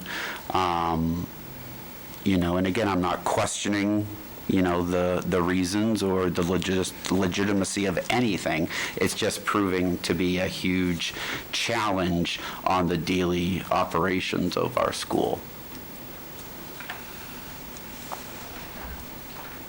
When we look at some of the, I'm going to call them outside duties that are taxing our staffing, our lunchroom duty, how many of those can be supervised by people that aren't at a certified type level? At lunch and recess, Lunch and I recess. believe you don't have to be certified. Okay.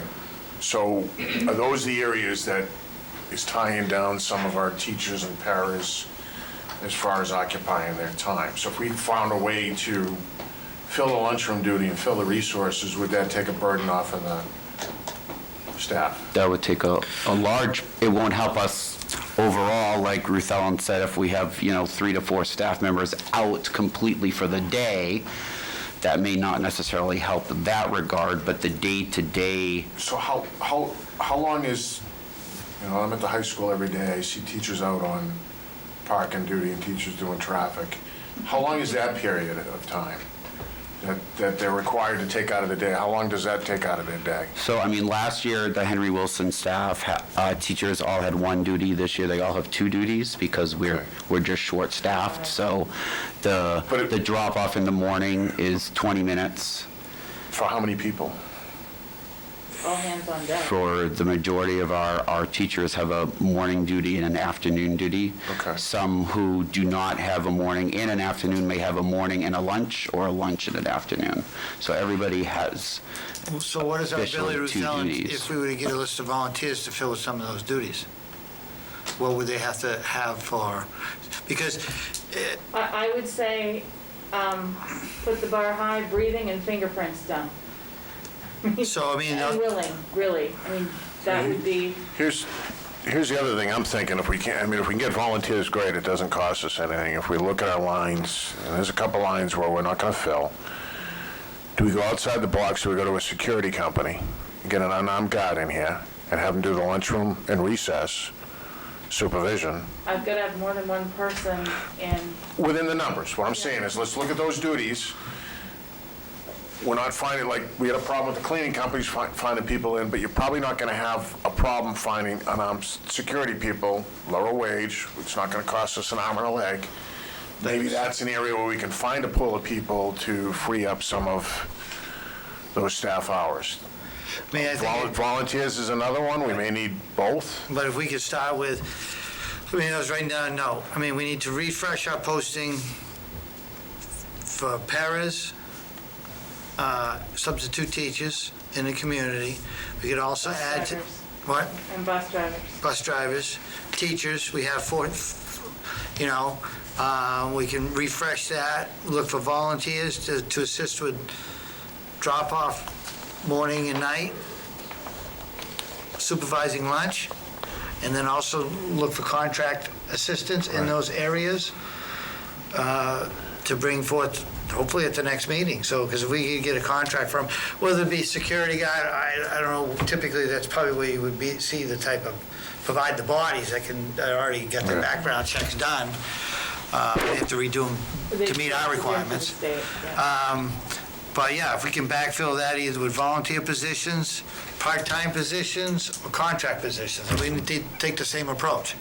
Let's renew our postings for the positions we have, through all the ways we've done Typically it. renewed weekly, so I would do Right. that. Yeah, how realistic do you think we would get volunteers when we're having such a hard time Getting some. finding We have substitutes, for different example? requirements. The paras, you needed a certain requirement, and a substitute teacher.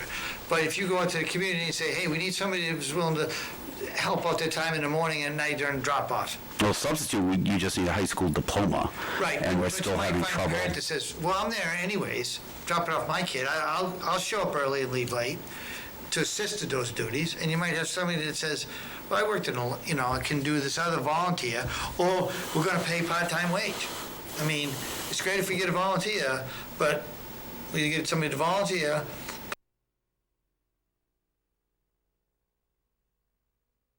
Janitors, we had some people apply for part-time, and a firm potentially we're considering for a contract. But we've got to basically get all the avenues out to see what we can get. You might get a little bit of everything, but if we've got to backfill these positions. I mean, we're certainly gonna, we have a time frame that we put on the reasonable accommodations that's coming up whenever. But some people may need to stay out, but if we don't have any options, what are we gonna do? I mean, we have to create options by being more aggressive, soliciting every possible way.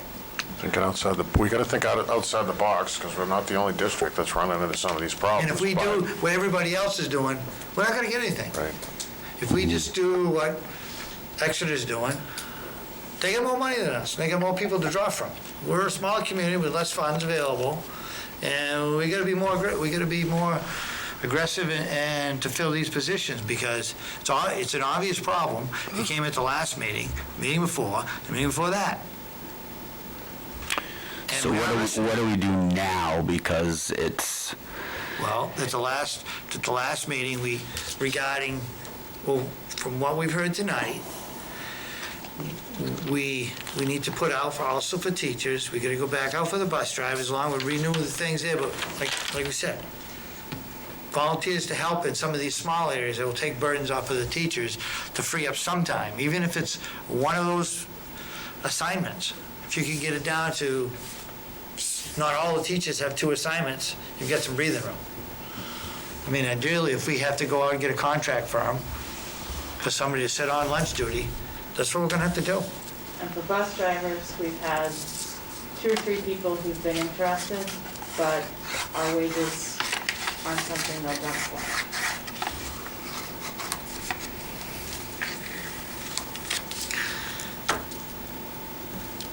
Tip, when you had in the wings didn't come through? I'll have to make another phone call.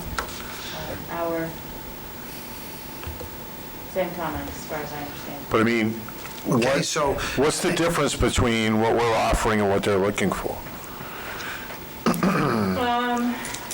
It's roughly been at least $3 an hour. okay, what have we put out for a posting? Have we put our wage scale out on a posting? I believe so. Is there a difference between what we're offering? Because our bus drivers are full-time now, they're getting medical, correct? We have 3 full-time and 4 part-time. Right now, it's a part-time position that I have open. Part-time, how many hours? 4 hours a day, so about 20 hours a week.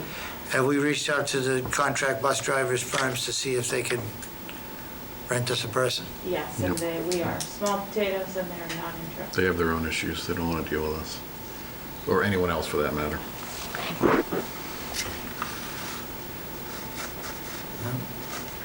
Problems to solve. So, I mean, that's some things I think we got to do differently. We've got to reach out for some volunteers, some part-time people, and some contract firms. I think that's clear.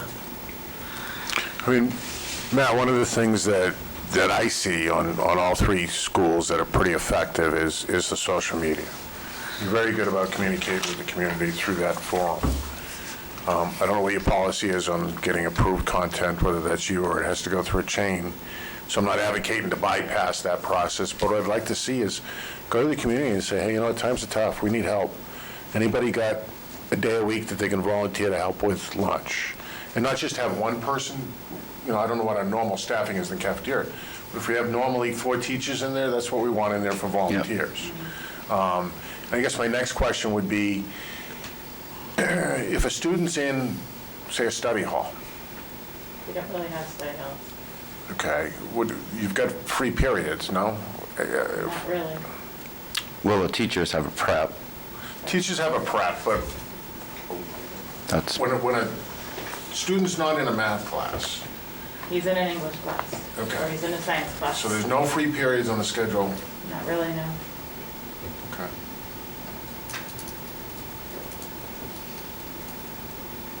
All right.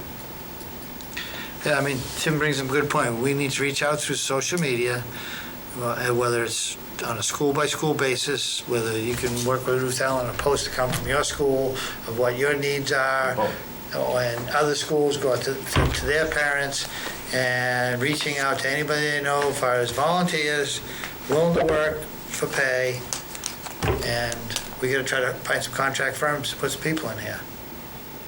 I mean, it's a short-term problem, but it's something we need to do better at, so that even after we get through this hurdle, we've got more things, options in our tool belt when things go awry. We say, okay, we need somebody. We had somebody do this before. Hey, reach out to that person and see if they're willing to do it again. Hey, we need this firm. We couldn't get any volunteers. Can we get XYZ firm back in here to get somebody sitting on some bodies, during lunches? That's what, I mean, if we just sit in the silo and say, we've done everything that everyone else is going to do, we're going to have the same results. And can we communicate with or brainstorm? I mean, I heard Laurel say, I don't have the answer. I don't know whether Lisa's on tonight or not. Yeah, she is. But can we brainstorm? Because, we're making suggestions. They may have other ideas. And I'd like to see some type of solution, quick changing solution if we can come up to it at our next meeting. But I'm not opposed to anything outside the box that's going to help with the problem.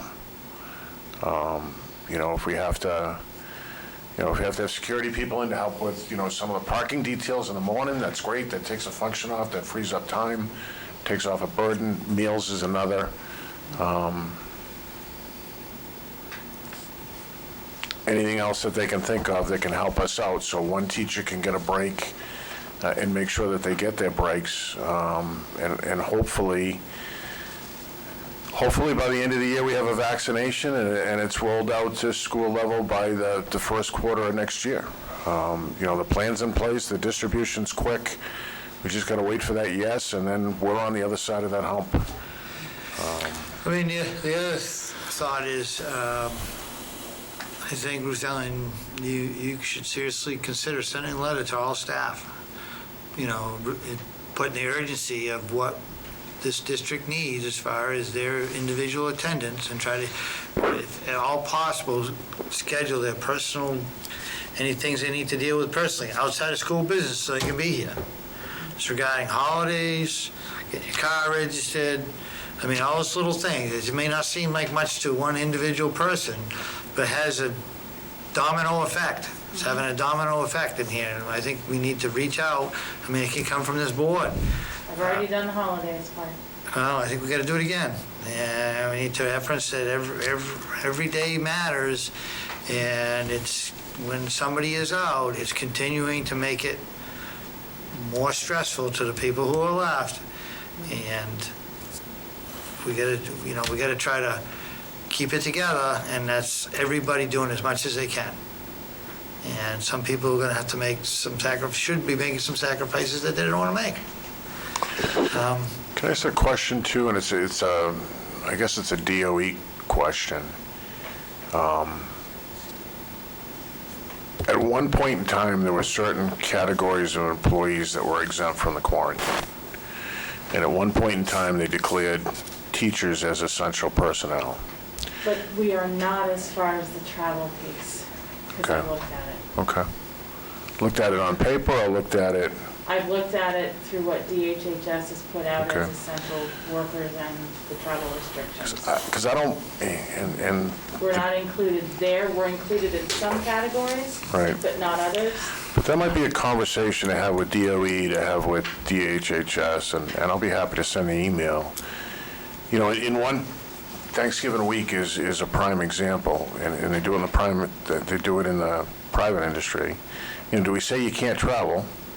Or do we look to see what the restrictions are? Because we've got to be in school. So, you know, if somebody does travel, that's taking them 2 weeks out of the system. So are those there, can there be an exemption for teachers in that process if they're using the appropriate precautions? And does that eliminate some of our problems in the hall? I mean, do you expect teachers to travel in the holidays? I have told them what the restrictions are. They know firsthand what our difficulties have been in covering, and told them, you know, while I cannot tell you that you cannot, I will tell you that there are consequences if you do. And this is kind of where we are. I can say, look, the expectation is that you're here. If they choose not to, I can't find them, but I can certainly say you're not here. I mean, it's not an excused absence for your 2 weeks to have been gone. Okay. The other scenario is, if possible, we can put a testing protocol to get those people who fall into those cases back sooner than 2 weeks. Essentially, I would say it's probably going to be at least 2 tests to do it. Right. The current standard for traveling, at least in New York, which has got one of the strictest testing, is an incubation period for 3 days till you get back, and your 3rd day you can test. If it's negative, you can return to work. So because you've got that 3-day limbo period from when you left outside of the country till then you can have that quick test. So it might give us an extra 6 days out of the, Are you you know, saying the quick test or the PCR the test? PCR test. What's the lead time to get the test results back? It's been anywhere from 18 to 48 hours for us has been what we've been seeing over the last 4 weeks anyway.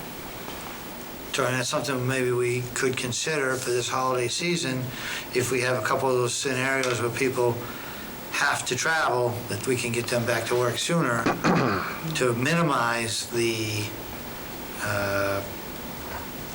effect, but It's still going to give us quite a hit right Well, after Thanksgiving. you know, this is important.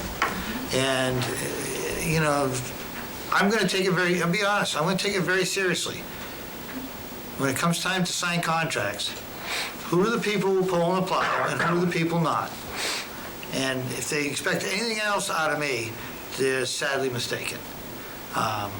Because everyone sitting in this room are the people that are pulling the plow.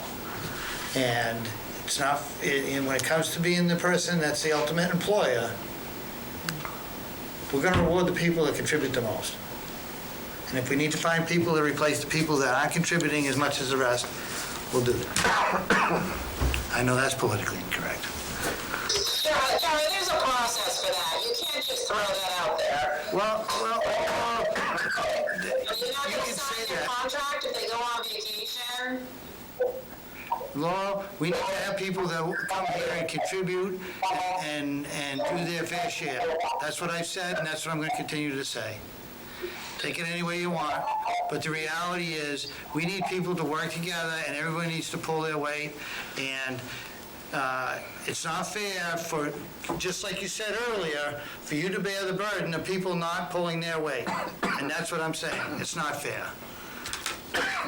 So, I may not be as politically correct as I should sometimes, but the reality is, we need to work together to keep this school district going, and everybody needs to do their part. So we need a motion to direct the superintendent to do anything? Are you clear on kind of where our focus is, to have, you know, a meeting and put together some concepts that we can act on next week?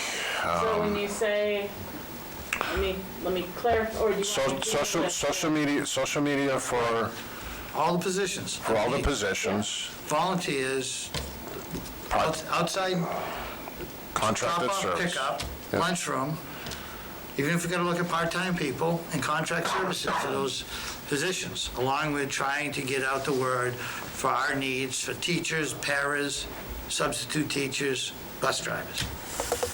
I mean, it needs to be a weekly focus. What are we getting out there and how are we getting it out there until we fill the need?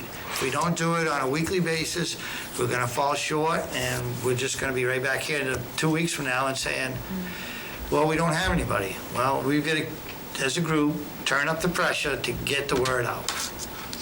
And this board, if we have to spend money, that's what we're gonna do. Well, let's try to get what we can from the community.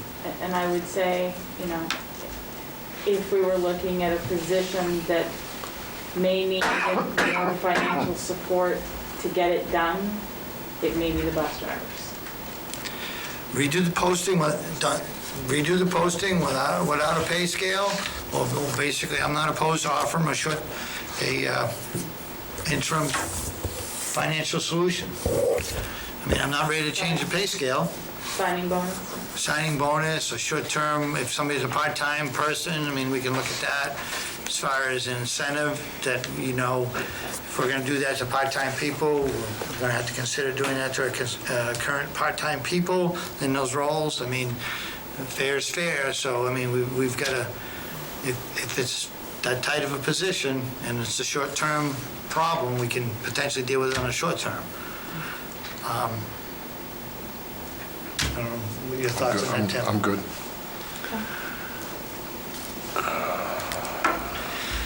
Okay, moving along from that, budget, first numbers. Can I make a motion for a 5-minute recess? We have a motion for 5-minute recess. Do we have a second? I'll second. Any discussion, Stan? All those in favor? We'll be back 5 to 10 minutes. Thank you.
Yeah, somebody even still left a planning board meeting for tomorrow night in schedule.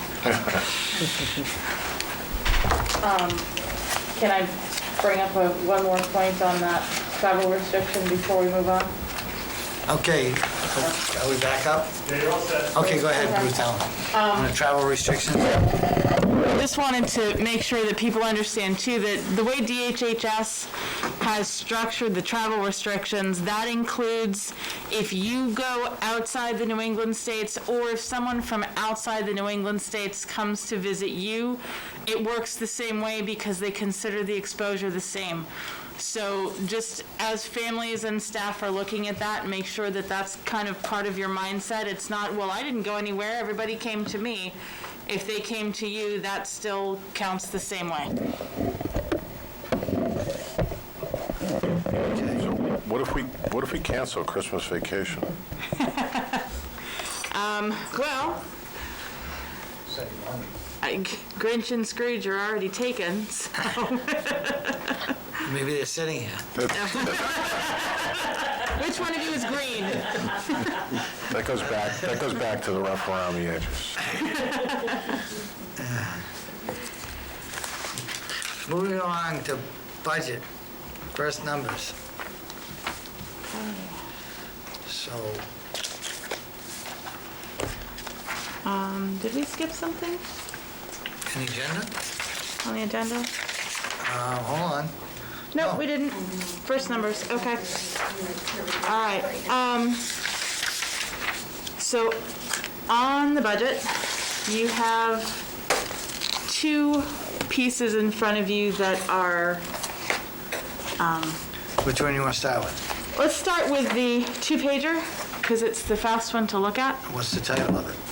It says V1 draft in your folder. Oh, sorry, that's probably where you're looking. V1 S22 Totals only. totals only, okay. Yep. So this one is like the top half of Brian's summary sheet that he's given you. It's just the large function codes collapsed. It doesn't have all the detail. So it has all of the 1,100 together. It's not broken out by salaries. It's not broken out by by supplies for art and for music and all those other pieces. It's just one number. What you had asked for and what the admin team and I have put together is a very lean, here's the absolute have-tos because you said we want to know what you have to have, Yep. and we'll build up from here. So in looking at this, if you look, most of the lines, not all, but a good number of those show decreases. There are Decrease being in parentheses? decreases in parentheses, yes. There are some places where you're going to see an increase, and actually I see one right now that we missed, so vocational programs won't be 100% decrease. But some pieces that will need to shift because of changes in our retirement, because of changes in what we've needed to do for remote learning. So our software has increased. We have additional pieces in bandwidth that are going to need to be in there. This is first go run. This is, and then if you look at the other one that is just the SY22, this is the one that has notes in there that says, okay, these are the other pieces with some explanations. If it went up, why it went up. If it was cut quite a bit, why it was cut.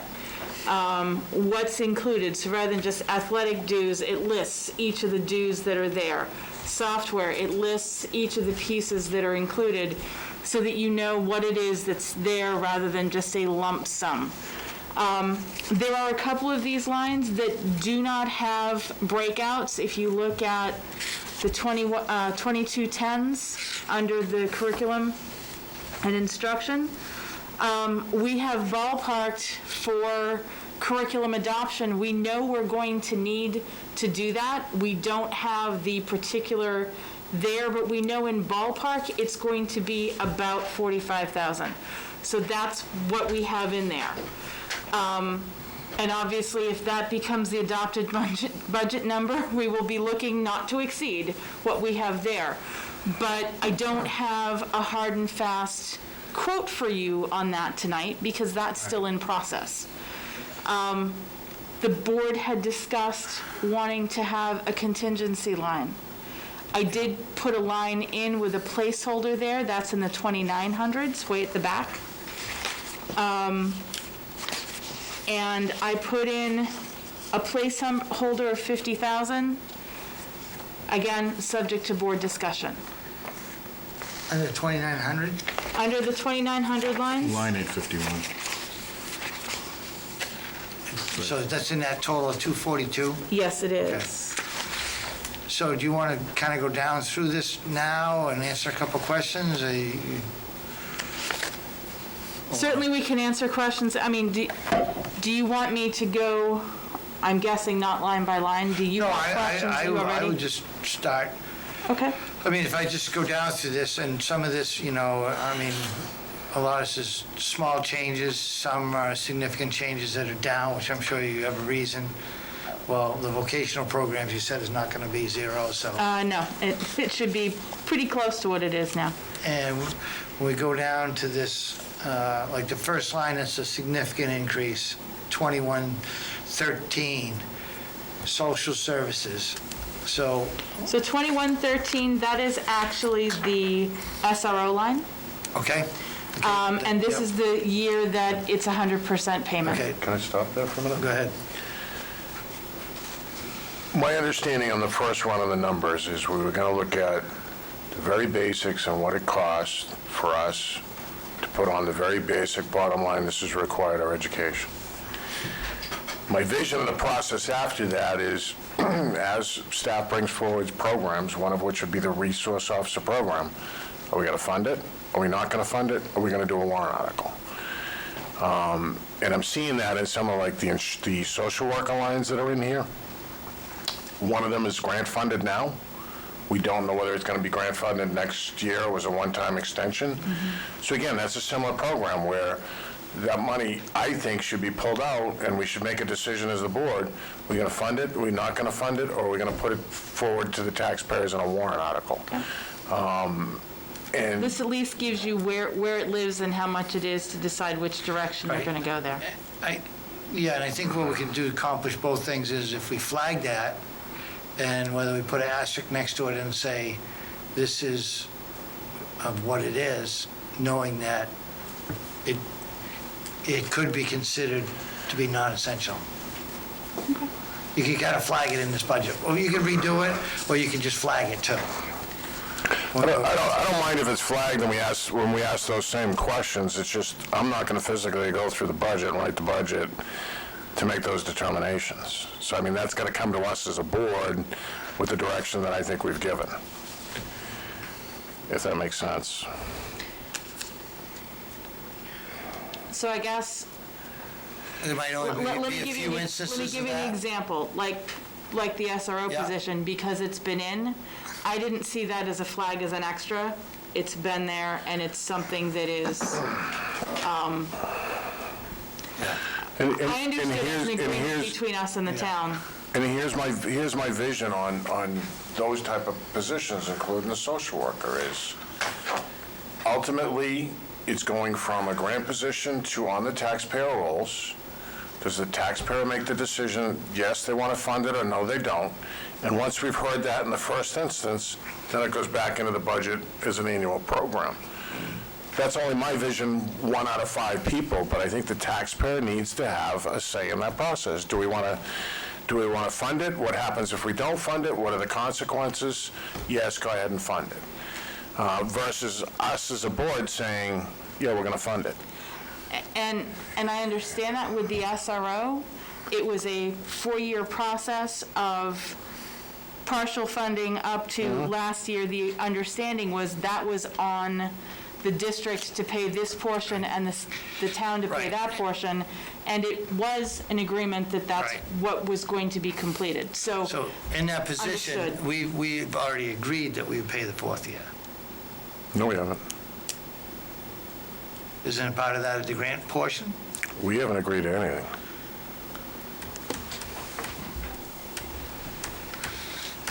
Well, I think that'll, Doesn't the town get charged back for the last year if you don't take advantage of it? I'm sorry? Doesn't the town get charged back for They the do. last year's salary? But that's, in my mind, that's a taxpayer decision.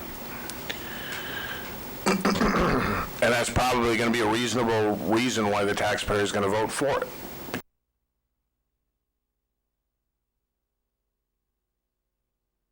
Receive any type of federal revenue, and it's not just this position, and we lose that revenue, and we want to continue the program. Do we make that decision, or do we ask the taxpayer?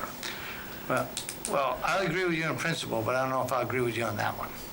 But, moving along. Because that's a Okay. little bit different format than like the social worker that went from grant to that. I mean, this is kind of an agreement that we've made also with our own town, of what we said we were gonna do. That's at least my opinion. Now, as far as the social worker that he's referring to, are there any other positions that fall into that category that are going from grant funding to 100% on us or a bigger increase? I don't believe so.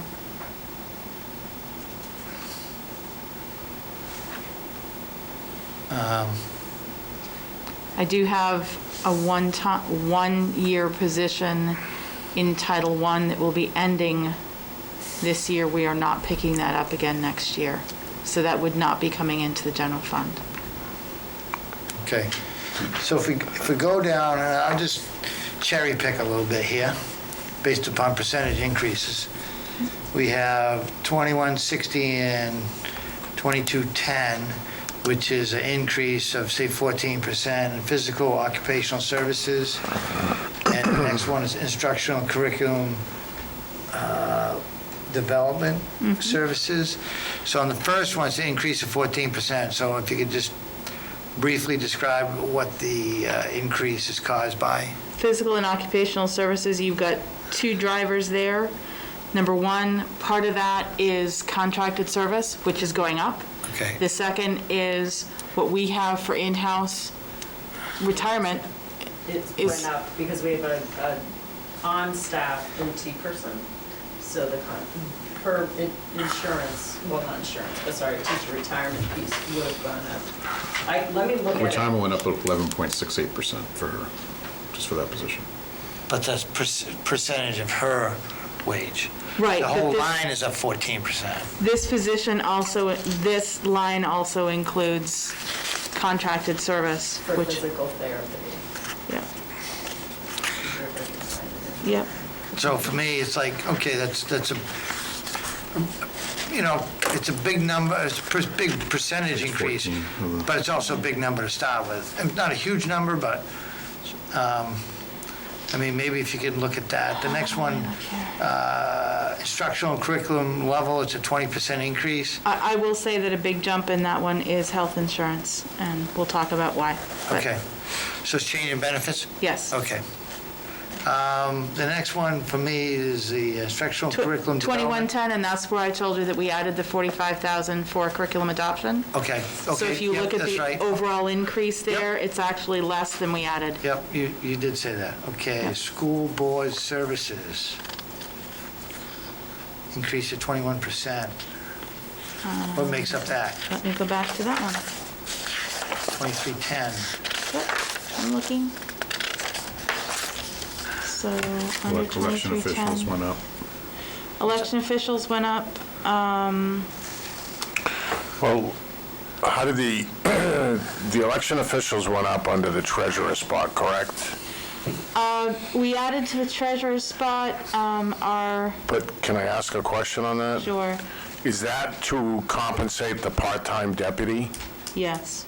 Okay, can we put that in a separate line, underneath, a sub-line under that for, the reason being is, I don't want somebody to say, this person got a raise.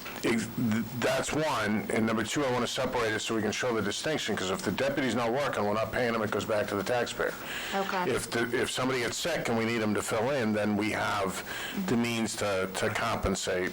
But, yeah, we made that change, but it wasn't $16,500. No, So it was not. There's going to be some big numbers in that line increase.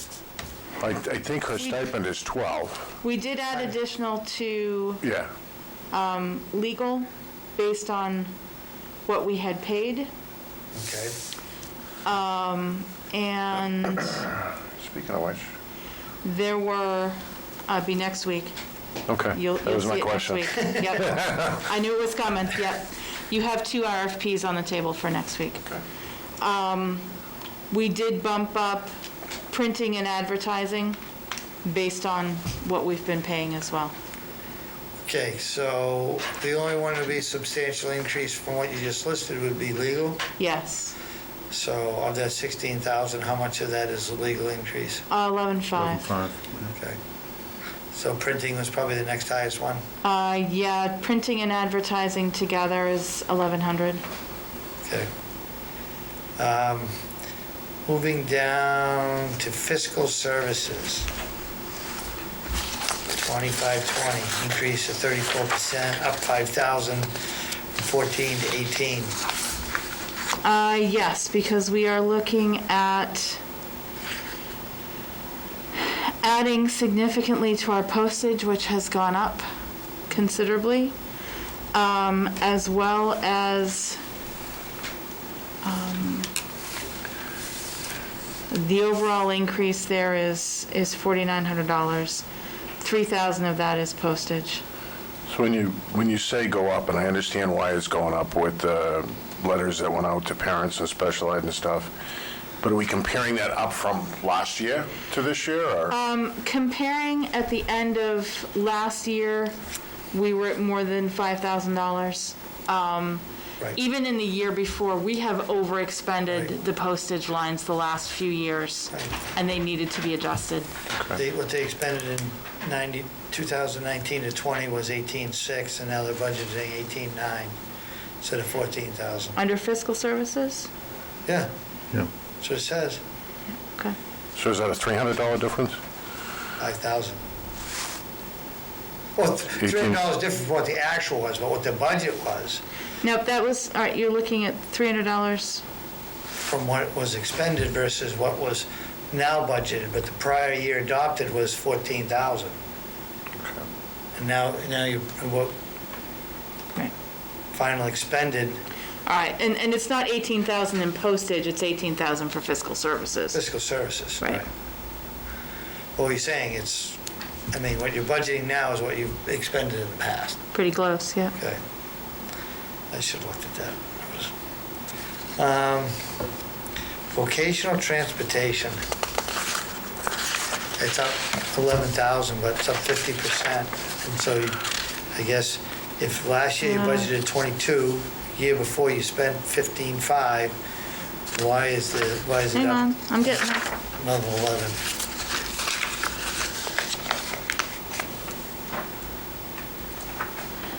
I need to look at why the salaries are quite that high. We had looked at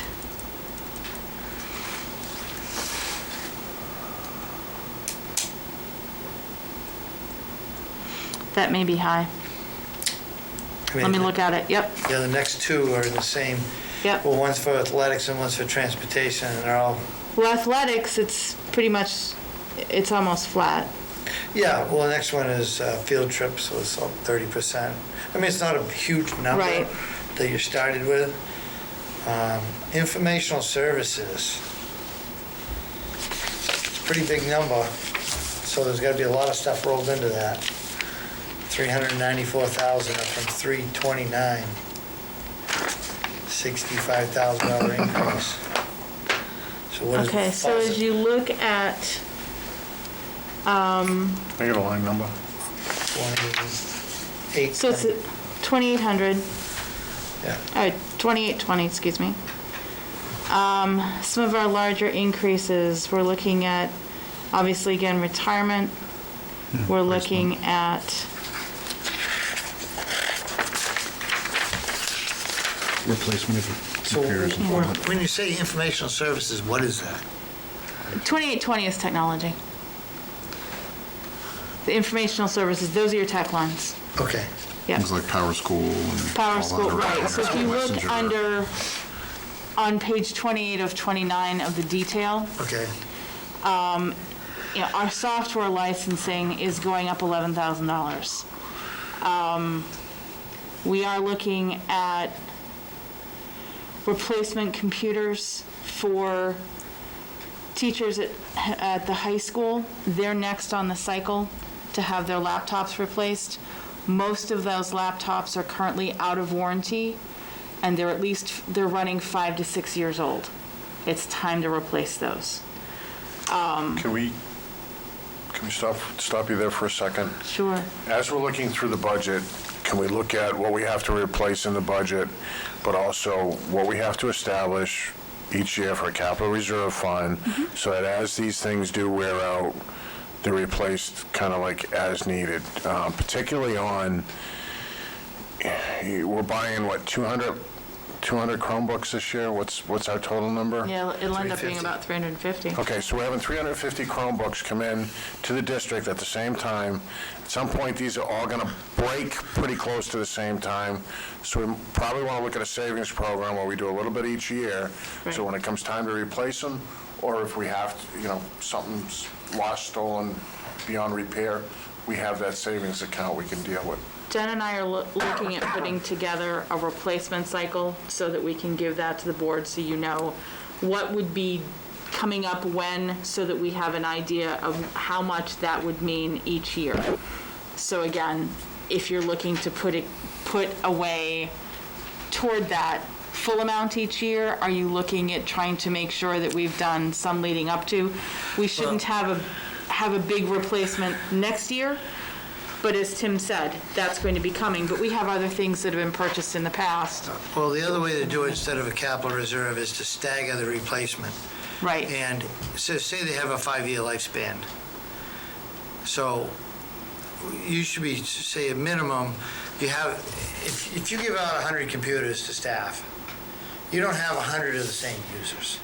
You have some people that get a lot of use, and other ones that may get some use. And so if you stagger your cycle, say, well, this is a five-year cycle, but we have some people that use those a lot and require them at a much higher degree, those potentially should be replaced in a 3-year, Right. 4-year, and a 5-year. So instead of putting it on a capital reserve, you just start so that you can get them out of sequence, and then potentially put them on a 4 or 5-year renewal, but start sooner with the high use ones.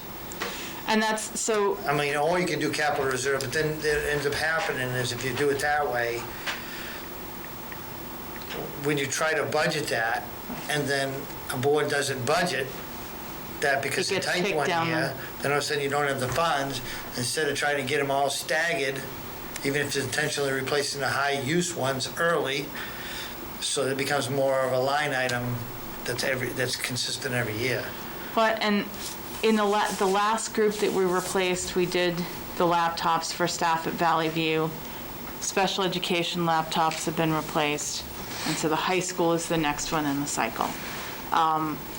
That also includes 30 replacement Chromebooks for those damaged or not returned with the large deployment that we have. Now, we've gotten a very good return rate coming back with what we had sent out in the spring, and I will tell you an anecdotal piece when we get into security and give you a little bit more information on one of those. But knowing that we may have some damage that comes back on Yeah. some of those that may or may not be under warranty. Most of the new ones we have going out are under warranty. We have some that we have had to deploy just to get out there and get going with things that, as we get new ones in, we're gonna pull those back because we know they're on their last legs.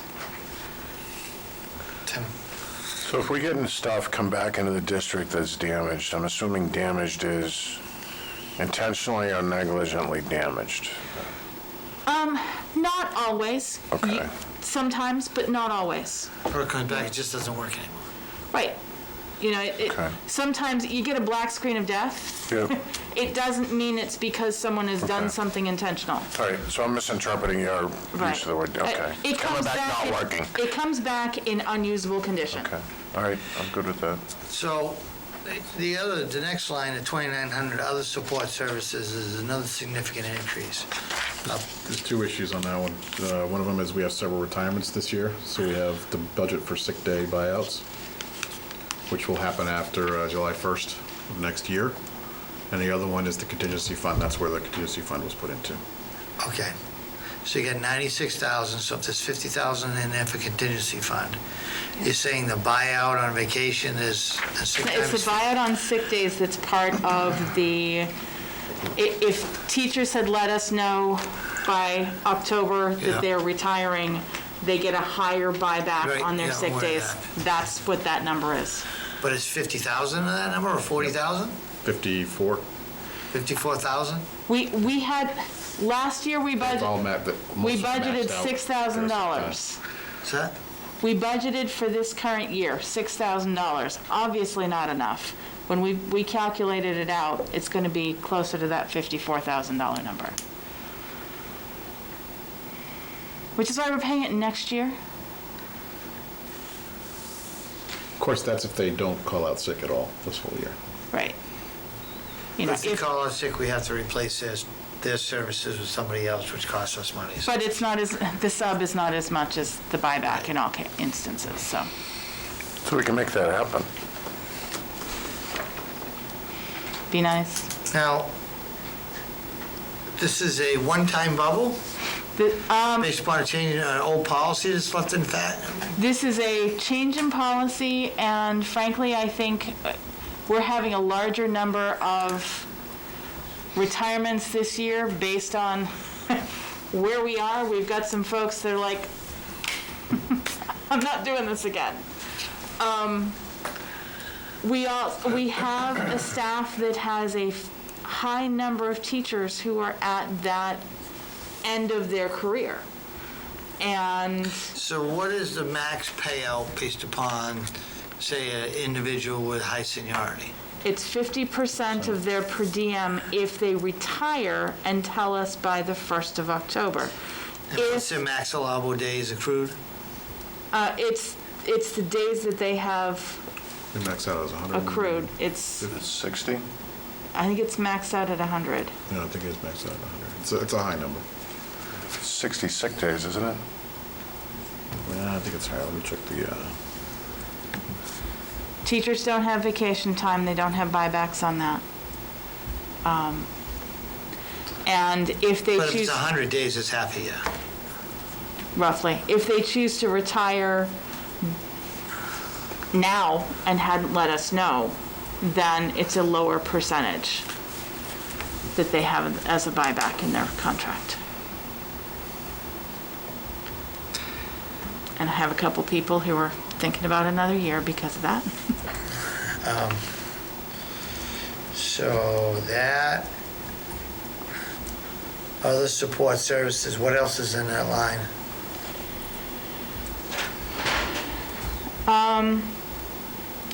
We have of course, there was an increase too on the retirement for those sick days as well.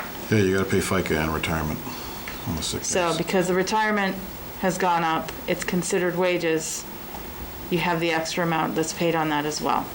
That's your other large increase. Our unemployment Yep, that did one. go up some. Workers' comp went down more.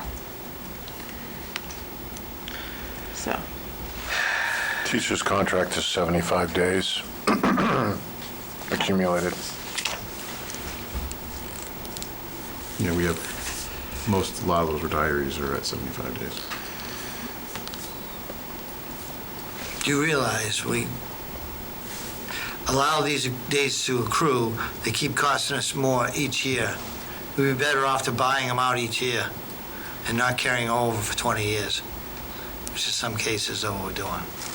Especially when the benefits continue to go up, the wage goes up, FICA, Medicaid, conversation in 3 years.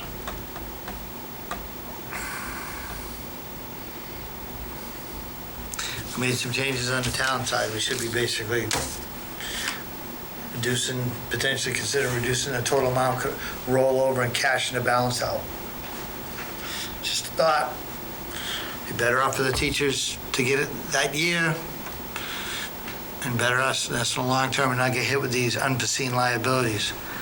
And now we have to go and say, oh, by the way, you got to give us this much more money through taxation because somebody wants to retire.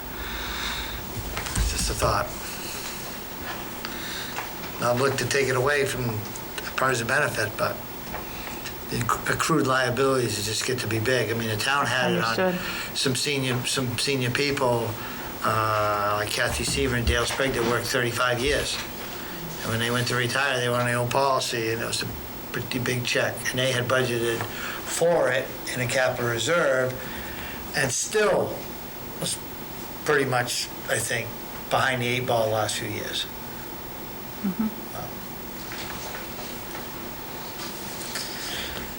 But nothing we're going to do about it this cycle. So that's the initial questions I have, so. So a couple notes. I don't know whether they're leftover notes from the last cycle, but we're talking about budget that starts July 1. And we're talking about social distancing and increasing some staff during our summer for some of our summer programs. Do you really think we're going to be in COVID in July with a vaccination? I don't know. Yeah. I really don't know. I'm hoping we're not. Okay. Because, I mean, the protocol, Josh, if he was here, could probably speak better, but I went through the SARS training and the distribution training, and the protocol, as I understand it, is going to be your sick and disabled, the people that absolutely need the vaccination. It's then going to go to your doctors and nurses, your public response vehicles, your police and fire, then down to us, parents and children. That cycle and the way they do it is very, very fast. So if they release at the end of this year, by July, I would hope everybody would be inoculated, that we don't have to worry about it. So July, so this is for the upcoming ESY, which is July 1 of 20. Those middle 3 weeks in July. So, I mean, in theory, we could. I'm certainly happy to look at those numbers again. Yep. And then depending on what the numbers are, I don't think they're very big numbers, but they're enough numbers that we don't kind of need them in there. If we had to have fallback, we have the safety and security capital reserve, that if we had to find a place to pull money from, we have a place that we could pull money from. But logistically, I think we're going to be out of COVID by July. At least as far as reopening schools and our social distancing and our protocols. Your mouth to God's ear. Yeah, well. I mean, we're gonna come up with a scenario where you're gonna have a potential, say you're gonna have a vaccine sooner or later. Some people are gonna not want to take it, right? That's their prerogative. Right. But if everybody else who was able to take it, did take it, and there was an infectious spread, the only people that would theoretically get it were the people who didn't volunteer to get the vaccine. Right? So if everybody else that, say 90, or say 80% or 85% took it, the other 15% didn't feel comfortable, you've now eliminated the potential spread by 85%. So, I mean, not saying that there still wouldn't be some going on. I think you will. Because there's some people that don't believe in, taking vaccines, but that's their risk. If everybody else is available to and have it, then. What's the current standard with DOE now? I know at one point in time they mandated like MMR, measles, mumps and rubella. There is an exemption for Religion. If you are allergic to the ingredients. Yep.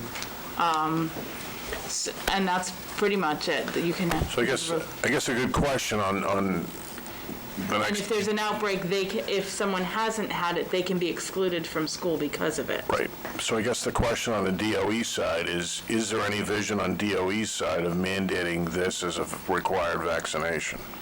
I would be very surprised if that didn't get added to the mandatory vaccinations, because of the impact that it Has can on and will schools. have.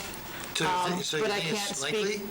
I think it's likely that it will be added, but it hasn't been added at this point because they can't. Doesn't exist. They don't have Doesn't one. exist. Right, yep, Yeah. I get that. I mean, that's, It's speculative on my part, but I think it's. I mean, it's speculative likely. that we're gonna have one that doesn't, that is, in time and safe to take. Right. Well, the Director of Homeland Security took the vaccination that's in testing now. If he took it, I'm comfortable, because he knows the dirt. He wouldn't have taken it if he had questions.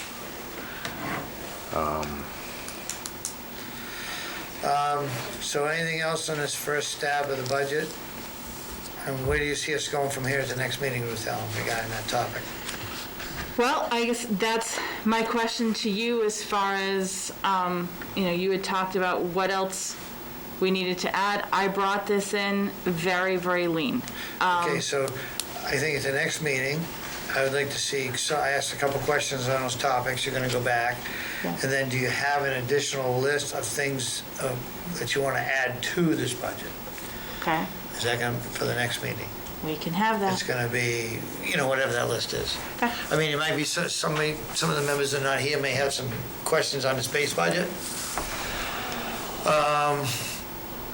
I mean, there's a couple areas I might be coming back to. But, I mean, that kind of shows the areas of increase, decrease. And Yeah. so I think if we, And I will say, the VOC line, it will come across pretty much as within a little bit, close to what it is this year, level funded. In a couple weeks, too, we're going to know our insurance rates, health insurance rates, which will make a big difference up or down. And we'll also have adequacy Can you coming in. Right. Adequacy I should have on the 15th. refresh my memory? I don't have it in front of me on the date of your presentation of the Budget Committee. I mean, it's right around the corner. It is, it's in here. They backed things up. I want to say it's December 9th. I did give you the Budget Committee calendar in the budget docs too, so that you'd have it. Yeah, it's December 9th. Okay. The Budget Committee is requesting the budget to them December 1st.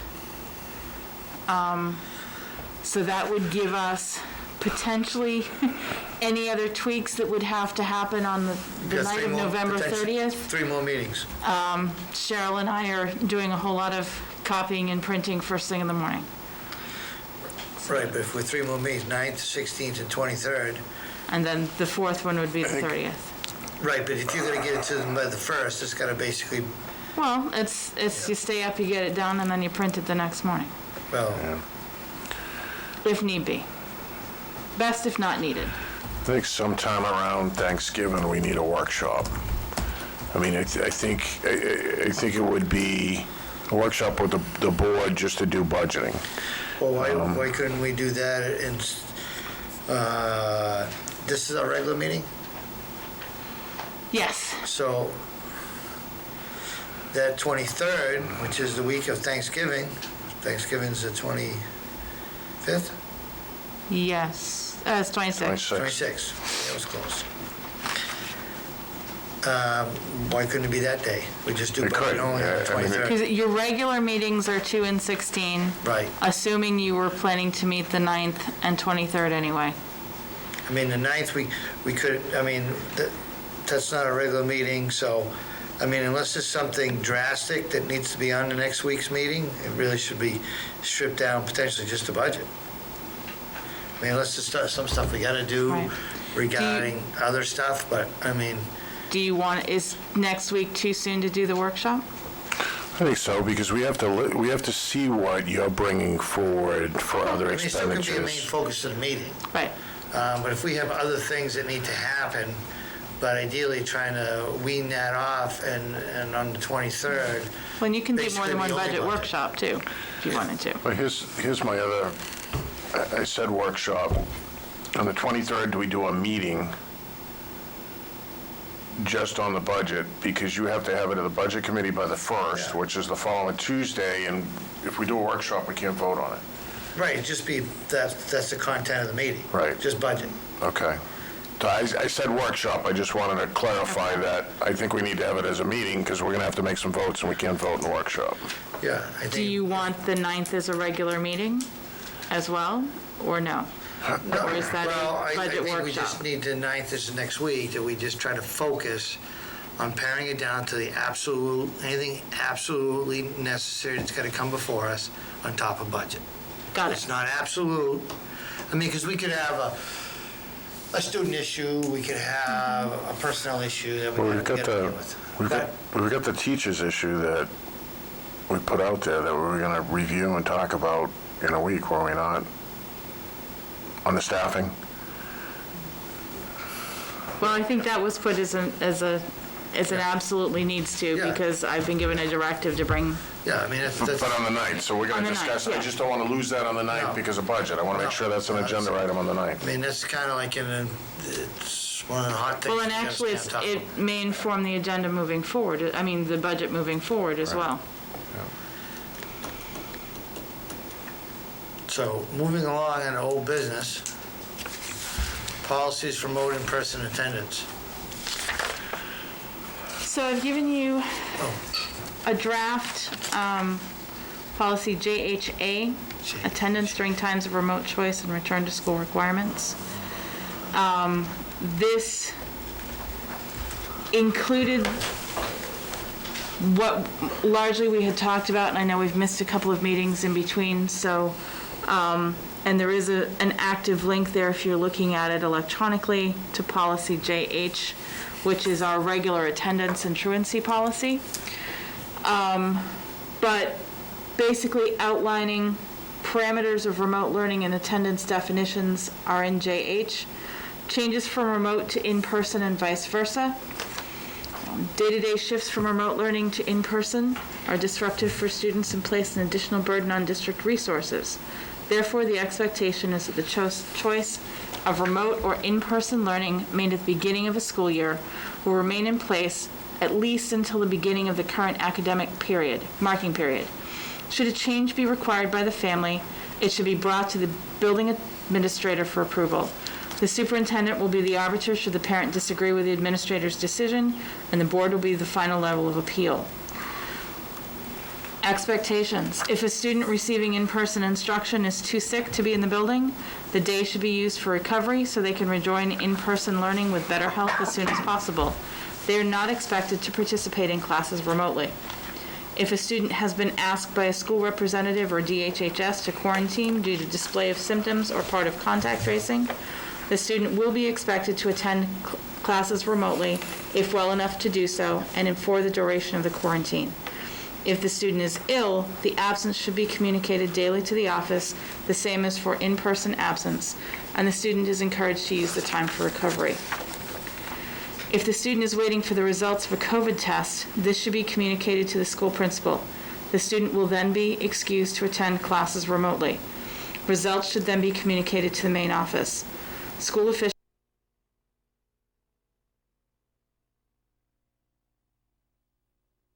instruction depending upon results and the circumstances of the test. Per DHHS, if a student has been in first-person contact with another who is positive for COVID-19, the student will be expected to quarantine for a full 14 days beyond contact, even if a negative result is obtained through testing. If a person is tested because symptoms are present and the results are negative for the PCR test, the student may return to school a full 24 hours after the resolution of symptoms with no medication, not just the next day. If a student has no symptoms but is being tested out of caution for a possible secondary exposure, the student must remain remote until a negative result is received.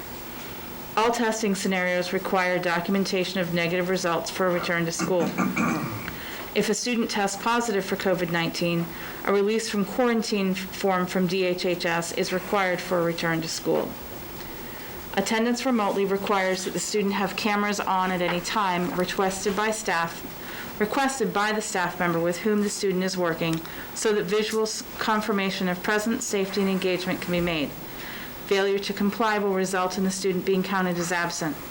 Decisions whether to overturn the absence due to extenuating circumstances will be made by the building administrator. Tim? Question. One of the concerns I've heard out there on the public forum is the very last paragraph. I want to talk about the cameras for a minute. When it's saying that a student will have cameras on at any time requested by the staff member. So if a teacher says, Brian Cisneros, will you turn on your camera, he has to turn it on, or it's on all the time? What is your interpretation of that paragraph? Because I could see it both ways. My intent there was to give some latitude. Okay. I believe that in most cases, having it on is important.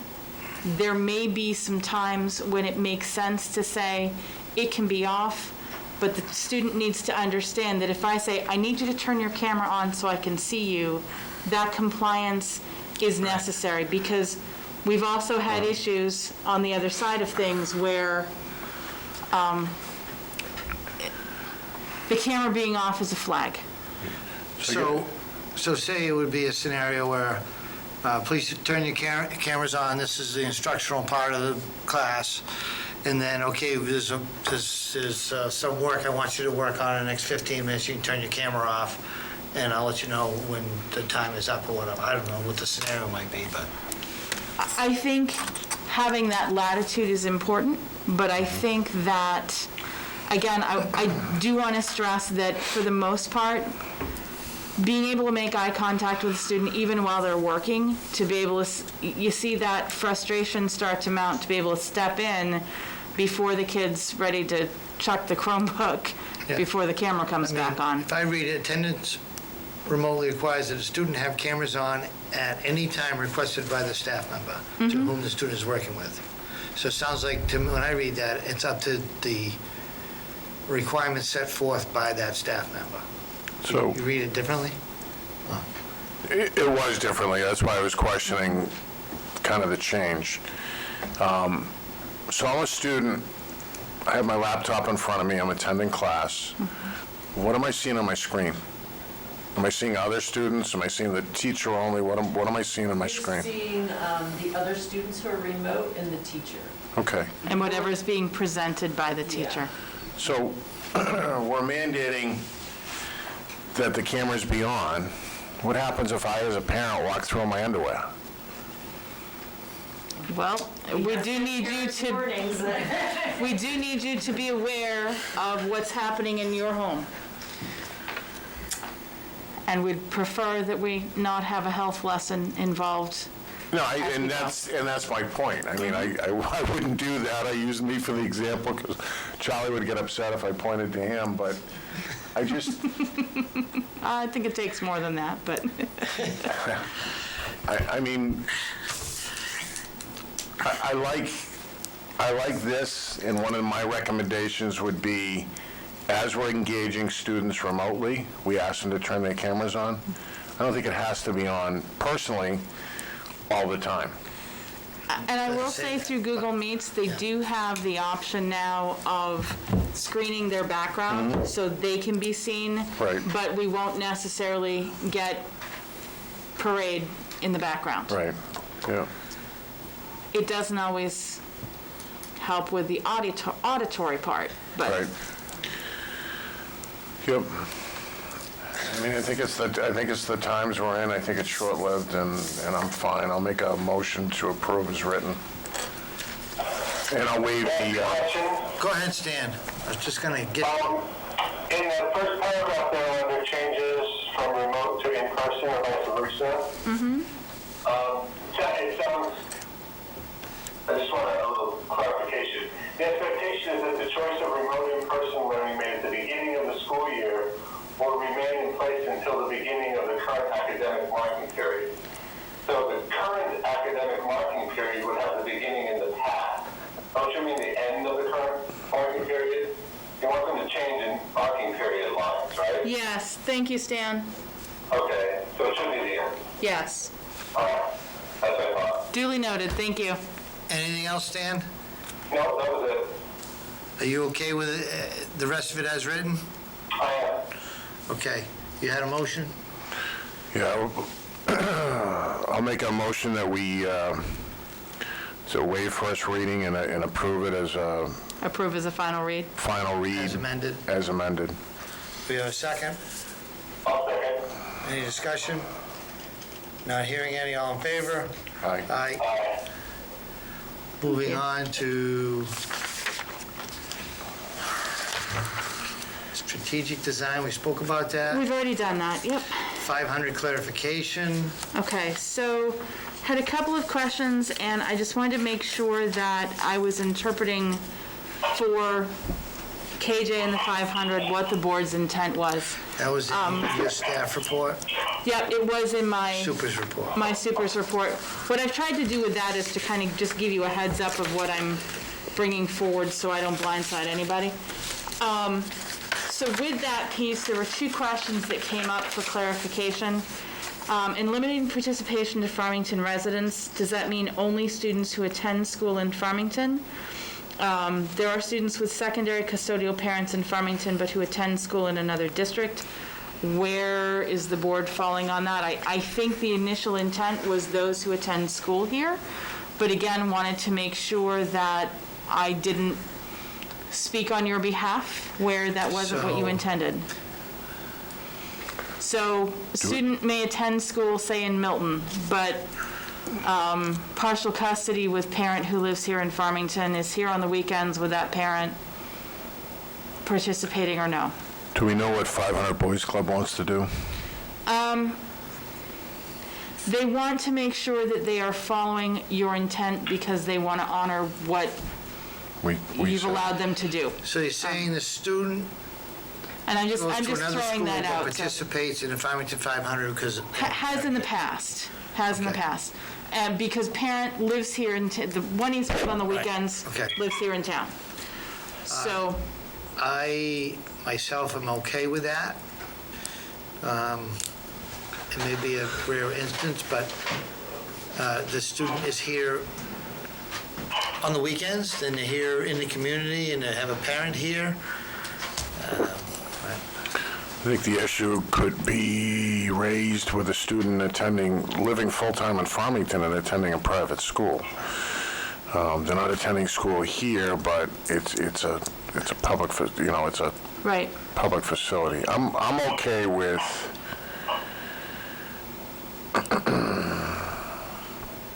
I don't have any objection over somebody that's living here on weekends or living here full-time that participates with 500 Boys Club using the facility.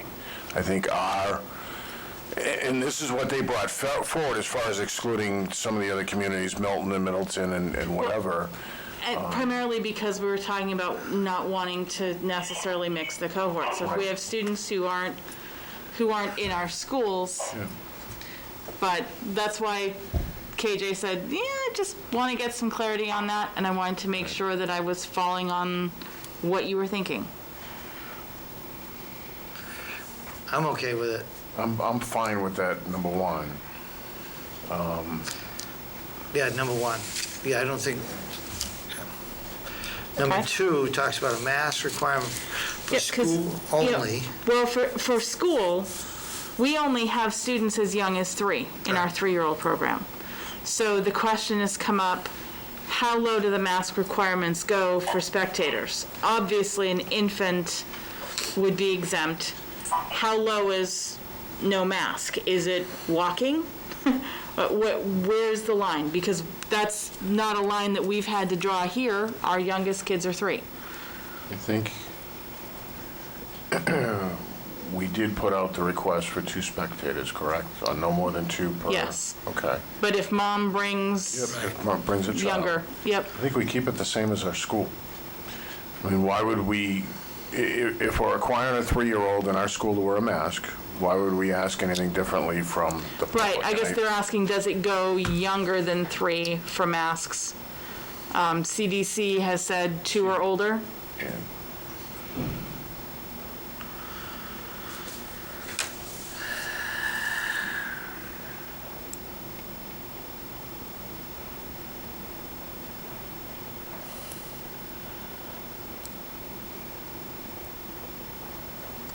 I'm okay with 3. Typically, if the child is younger than 2, they're not. Right, I would agree They're not under 2. out I of guess arm length of the parent? the question is, well, sometimes. The question is whether we're looking at, is it 2 and under or 3, under 2 or under 3, I guess is kind of where the question falls. How would we treat a 2-year-old who came in with a parent for a meeting or something? Would we expect a 2-year-old to wear a mask? We haven't had that situation, honestly. Hey, our policy should be consistent. The CDC says 2 Right. and under. We should require 2 and under, or 2 and over, to wear a mask, even if they're not enrolled in school. They come into the school for something. And we haven't actually dealt with that so far this year. So, Right. I'm okay with 2 also. It's 2, 3. I mean, you got a very small group of instances that this is going to happen. Typically, under 2, they may be getting around a little bit, crawling or walking, but they're certainly not doing laps. you didn't see my 2-year-olds, but I'm okay yeah. with 2 for spectators. Tim? That's the CDC I mean, guideline. it's a CDC guideline, and I think we need to be consistent across the boards. Okay.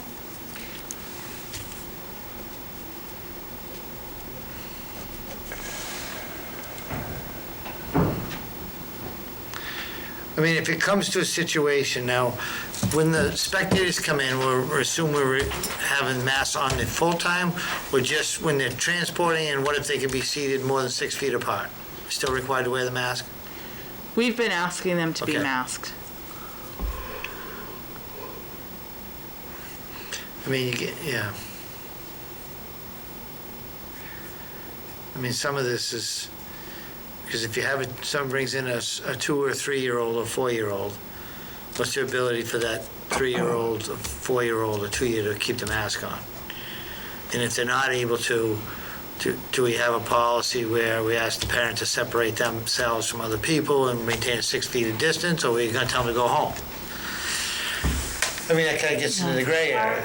Our preschool has done really well keeping their masks on. They really have. Yeah. That's, We do have shields that they can wear if they want to sub it out, but, so far so good. But in some kind of way. But they're not at a basketball game either. Yeah. I mean, the other thing is how many parents, I don't envision a lot of parents taking a 3-year-old kid to a basketball game in the middle of COVID. They might have no choice if they want to see the kid play. And one of the things that we asked KJ, and he said he would look into, is broadcasting the games so that parents can see them outside of the school building as well. I mean, I'm okay with the 2 on the CDC requirement, and just let KJ know if there's an issue that we have to recommunicate and address in policy, come back to us. okay. Okay. I just wanted to make sure that we were good on that. We're past 9 o'clock. Well, it's all your fault. Next, we have new business, donation to the Yep. Farmington High School Library. So, to let you know, we have had two books donated to the Farmington High School Library in memory of Judy Gillis, a former employee at the high school who recently passed away. They're also donating a DVD of Hamilton, which will be arriving in a few weeks. These were donated by Peter Jarrett and Nancy Brown. Those are former Farmington High School staff members as well. And hopefully we send a thank you card out.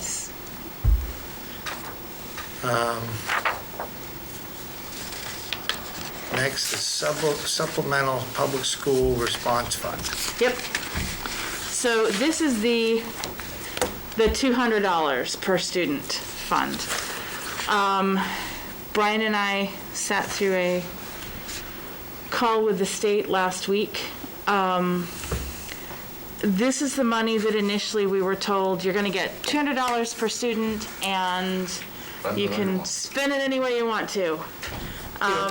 And that's been reined in just a smidge. No, they've got a list of requirements Just like enough this. to make it difficult. Yeah, just enough to make it difficult. That's the first wave. The hardest part of this is we do have scheduled a public hearing for next Monday to accept these as unanticipated revenues. We should be receiving those at some point during that week as an ACH. This is going to work a little bit differently than typically the monies do. They're not going to be here and we go into we budget it, we spend it, and then we get reimbursed. It's coming to us in lump sum, but we must expend all of it and have anything that we've purchased from it in district and in use by December 30th. And we have $158,000 to spend. 158 and I think it's 158.8. It's 100 and No, there's another, 168.8. nope, there's another allocation on, list on here that they gave with that, and it's oh, you're right, 168.8. So, sorry, We had doing numbers getting for a late, second. we're after 9 o'clock. So what I've included, or Brian put up in here, is the expenses have to have been incurred between March 1 and December 30. They can't have been previously budgeted before March 1st. They have to address needs caused by COVID. Expenses can't be reimbursed through other federal funding source. They have to be in use before December 30th. We can't recoup lost revenues, and we have to maintain documentation on how it's been expended for no less than 5 years. They will be doing on-site reviews of our documentation. Well, if we got to spend it for December 31st, what's the sense No, of the... December 30th. 30th, Not the that was a question. 31st. Okay, so December 30th, they're going to come in 5 years from now to review 5-year-old paperwork? Basically, they could. Basically, what they've said is that they're giving themselves 5 years to get to every district to review the Oh, paperwork. I see. So in that, what we have been told is that we had to have every last penny allocated for the CARES grant before we can access this money. They won't send it to us until it's allocated. Ours is all allocated, which means that I've gone through and I've budgeted for all of it. It doesn't mean that I've spent it all, but I've said, here's where I would spend it. I had another $800 left. I said, give me more supplies. Bam, it's allocated. What we can do once the money arrives is we can then go back and look to see, because the CARES Act I can spend until next September.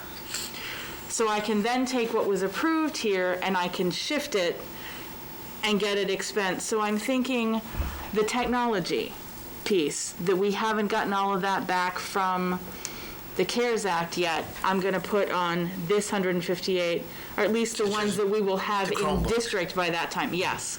The ones that we'll have in district by then, because I have to have them in hand or they won't reimburse me for it. So, based upon that plan, how much are you going to be able to allocate, We're looking at doing estimated? Guess. estimated, I should be able to shift at least half fairly easily. Half of the 168. The rest of it, I'm gonna have to look at. I want to include, there's a Wi-Fi upgrade that we can do that I'm pretty sure we can get done before the end of December that will take care of one of the loops here and help us with load balancing. I can put that on here. There How are, much is that? that's gonna run probably about 10,000. It's not gonna spend all of it by any stretch. There are pieces that I can take that we have had for consulting, some of the pieces that any of the overtime that we will have expended up through the December 30th for custodial, or additional custodians that we've hired up through December 30th. I can put to that, but I can't put anything beyond that. So there are pieces that I can shift to it. If we don't have enough, one of the things that I'd like to see on that list for the board to discuss is the learning management system Yep. that Missy's talking about. Yep. It's value added to our Altered to the machine. that paranoia has been induced. I'm tired of hearing this. Marijuana can mess you up. Have adverse We've been smoking for 15 years. alter to produce thought malfunction, destruction Nothing's ever happened to me. acceleration of the aging process. I didn't get into all the drugs. Might be part of this experiment that it is I didn't start stealing, mugging people. It didn't make me do anything different. In fact, I'd say I'm exactly the same as when I smoked my first joint. Eddie, did you even look for a job today? No, Ma. I called him this morning. Marijuana can make nothing happen to you, too. Do me a favor, crack one of these windows for me, okay?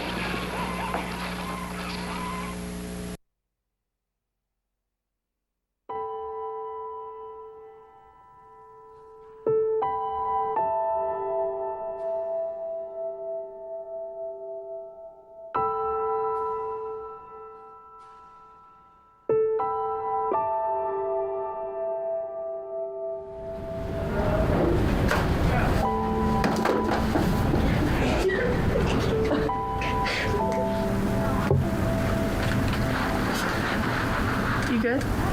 Yeah, I just tripped. Did you finish the project? What project? The one that's due tomorrow? Oh, yeah. No, I didn't do it.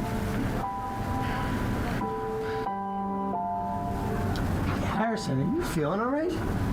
Yeah, I just had a bad night. All right, you normally seem a lot happier than this. You sure you're feeling okay? I'm here if you need it. Yeah, I just had a bad night. Okay. Thank you, anyway.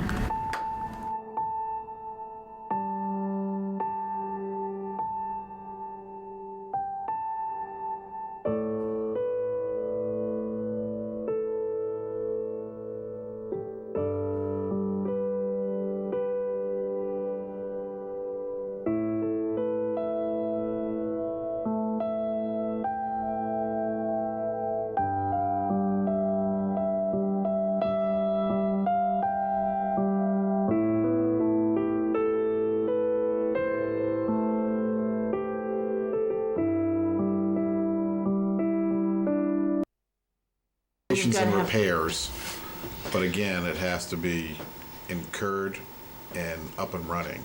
So I mean, I could put in the desk shields. If we hadn't been reimbursed for, I could move those over.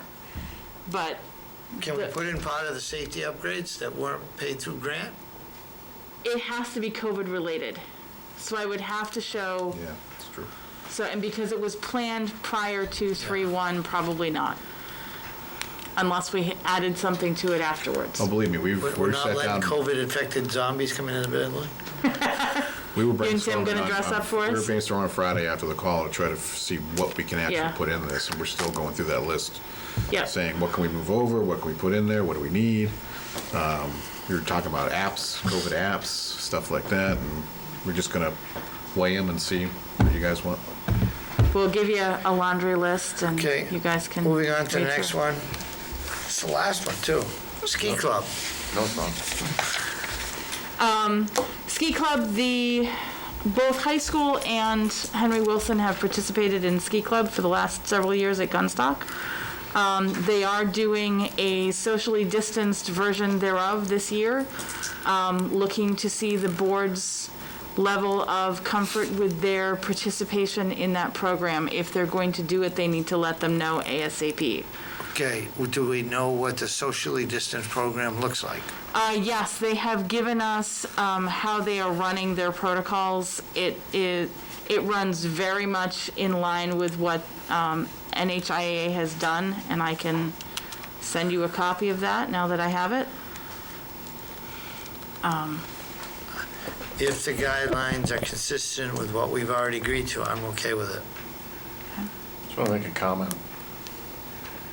Disparaging as a board member to make policies as far as masks and to watch a game live and see those violated by staff. Again, I don't have a problem with the ski program.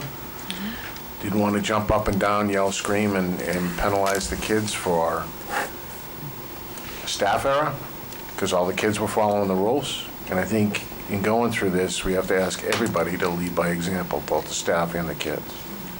I don't have a problem with that. I would like to make a comment that if that happened, and you're bringing it to me live now, and not when I would have been able to have made a staff correction, that's probably not our best timing.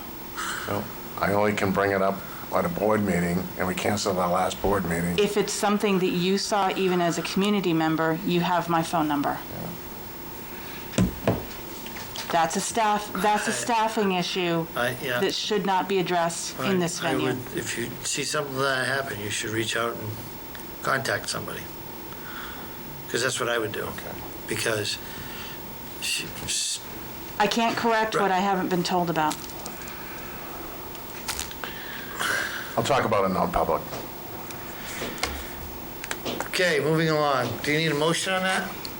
I do. I'll make a motion to allow the ski club to participate contingent upon their distancing guidelines being consistent with the NHIAA. NHIAA guidelines. I'll second that. When do we need an answer for? They really need to let Gunstock know as soon as possible. What is as soon as possible? It's not snowing yet. Last week, but we didn't meet. Snowed today. I will, it did snow today. I will put that up in the drive so you guys can look at it. And I mean, my only thing is, do we want to approve a program based on a response that we haven't read? Well, that's why my condition was that it's consistent. If it's not consistent, they better not do it. And we've already approved other sports-related items based upon a protocol that was put forth by the NHIAA. And if this one's consistent with that, then it's approved. If it's not, it's kind of relying on staff that it meets the guidelines.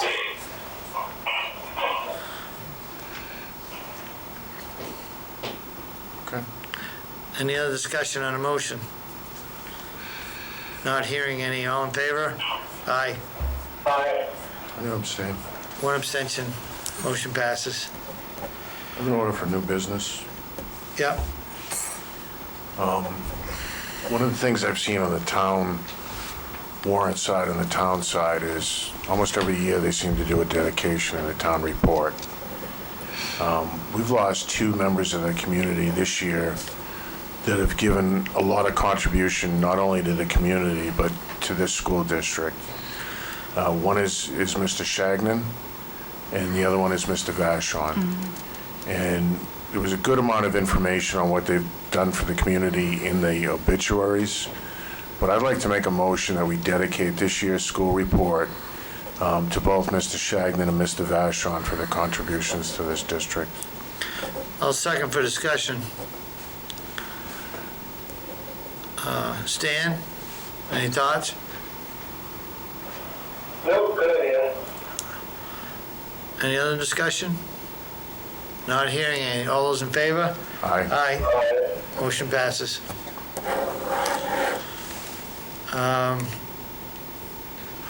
We have next meeting scheduled for the 9th.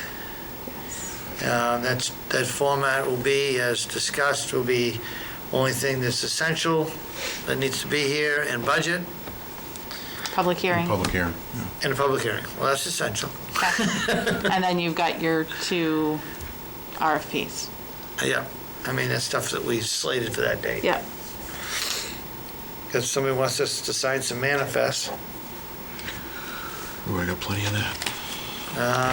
Make a motion to table those. It's one way to cut spending. Anything else for the public session? I know Larry's here, who's going to be into Non-public? non-public.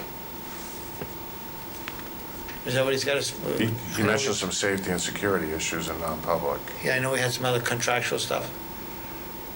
Oh, yeah. Do we? I don't know. It's a question. I don't know the answer. I guess. I will tell you that the student issue's been resolved, so we don't need to do that. So I want to thank everyone for attending, and I'll make a motion to go into non-public session in RSA 91A32. If you want to do safety, it's I. Safety. Aye. Is there a second? I'll second. All those in favor? Aye. Aye. Have a good night. Thank you.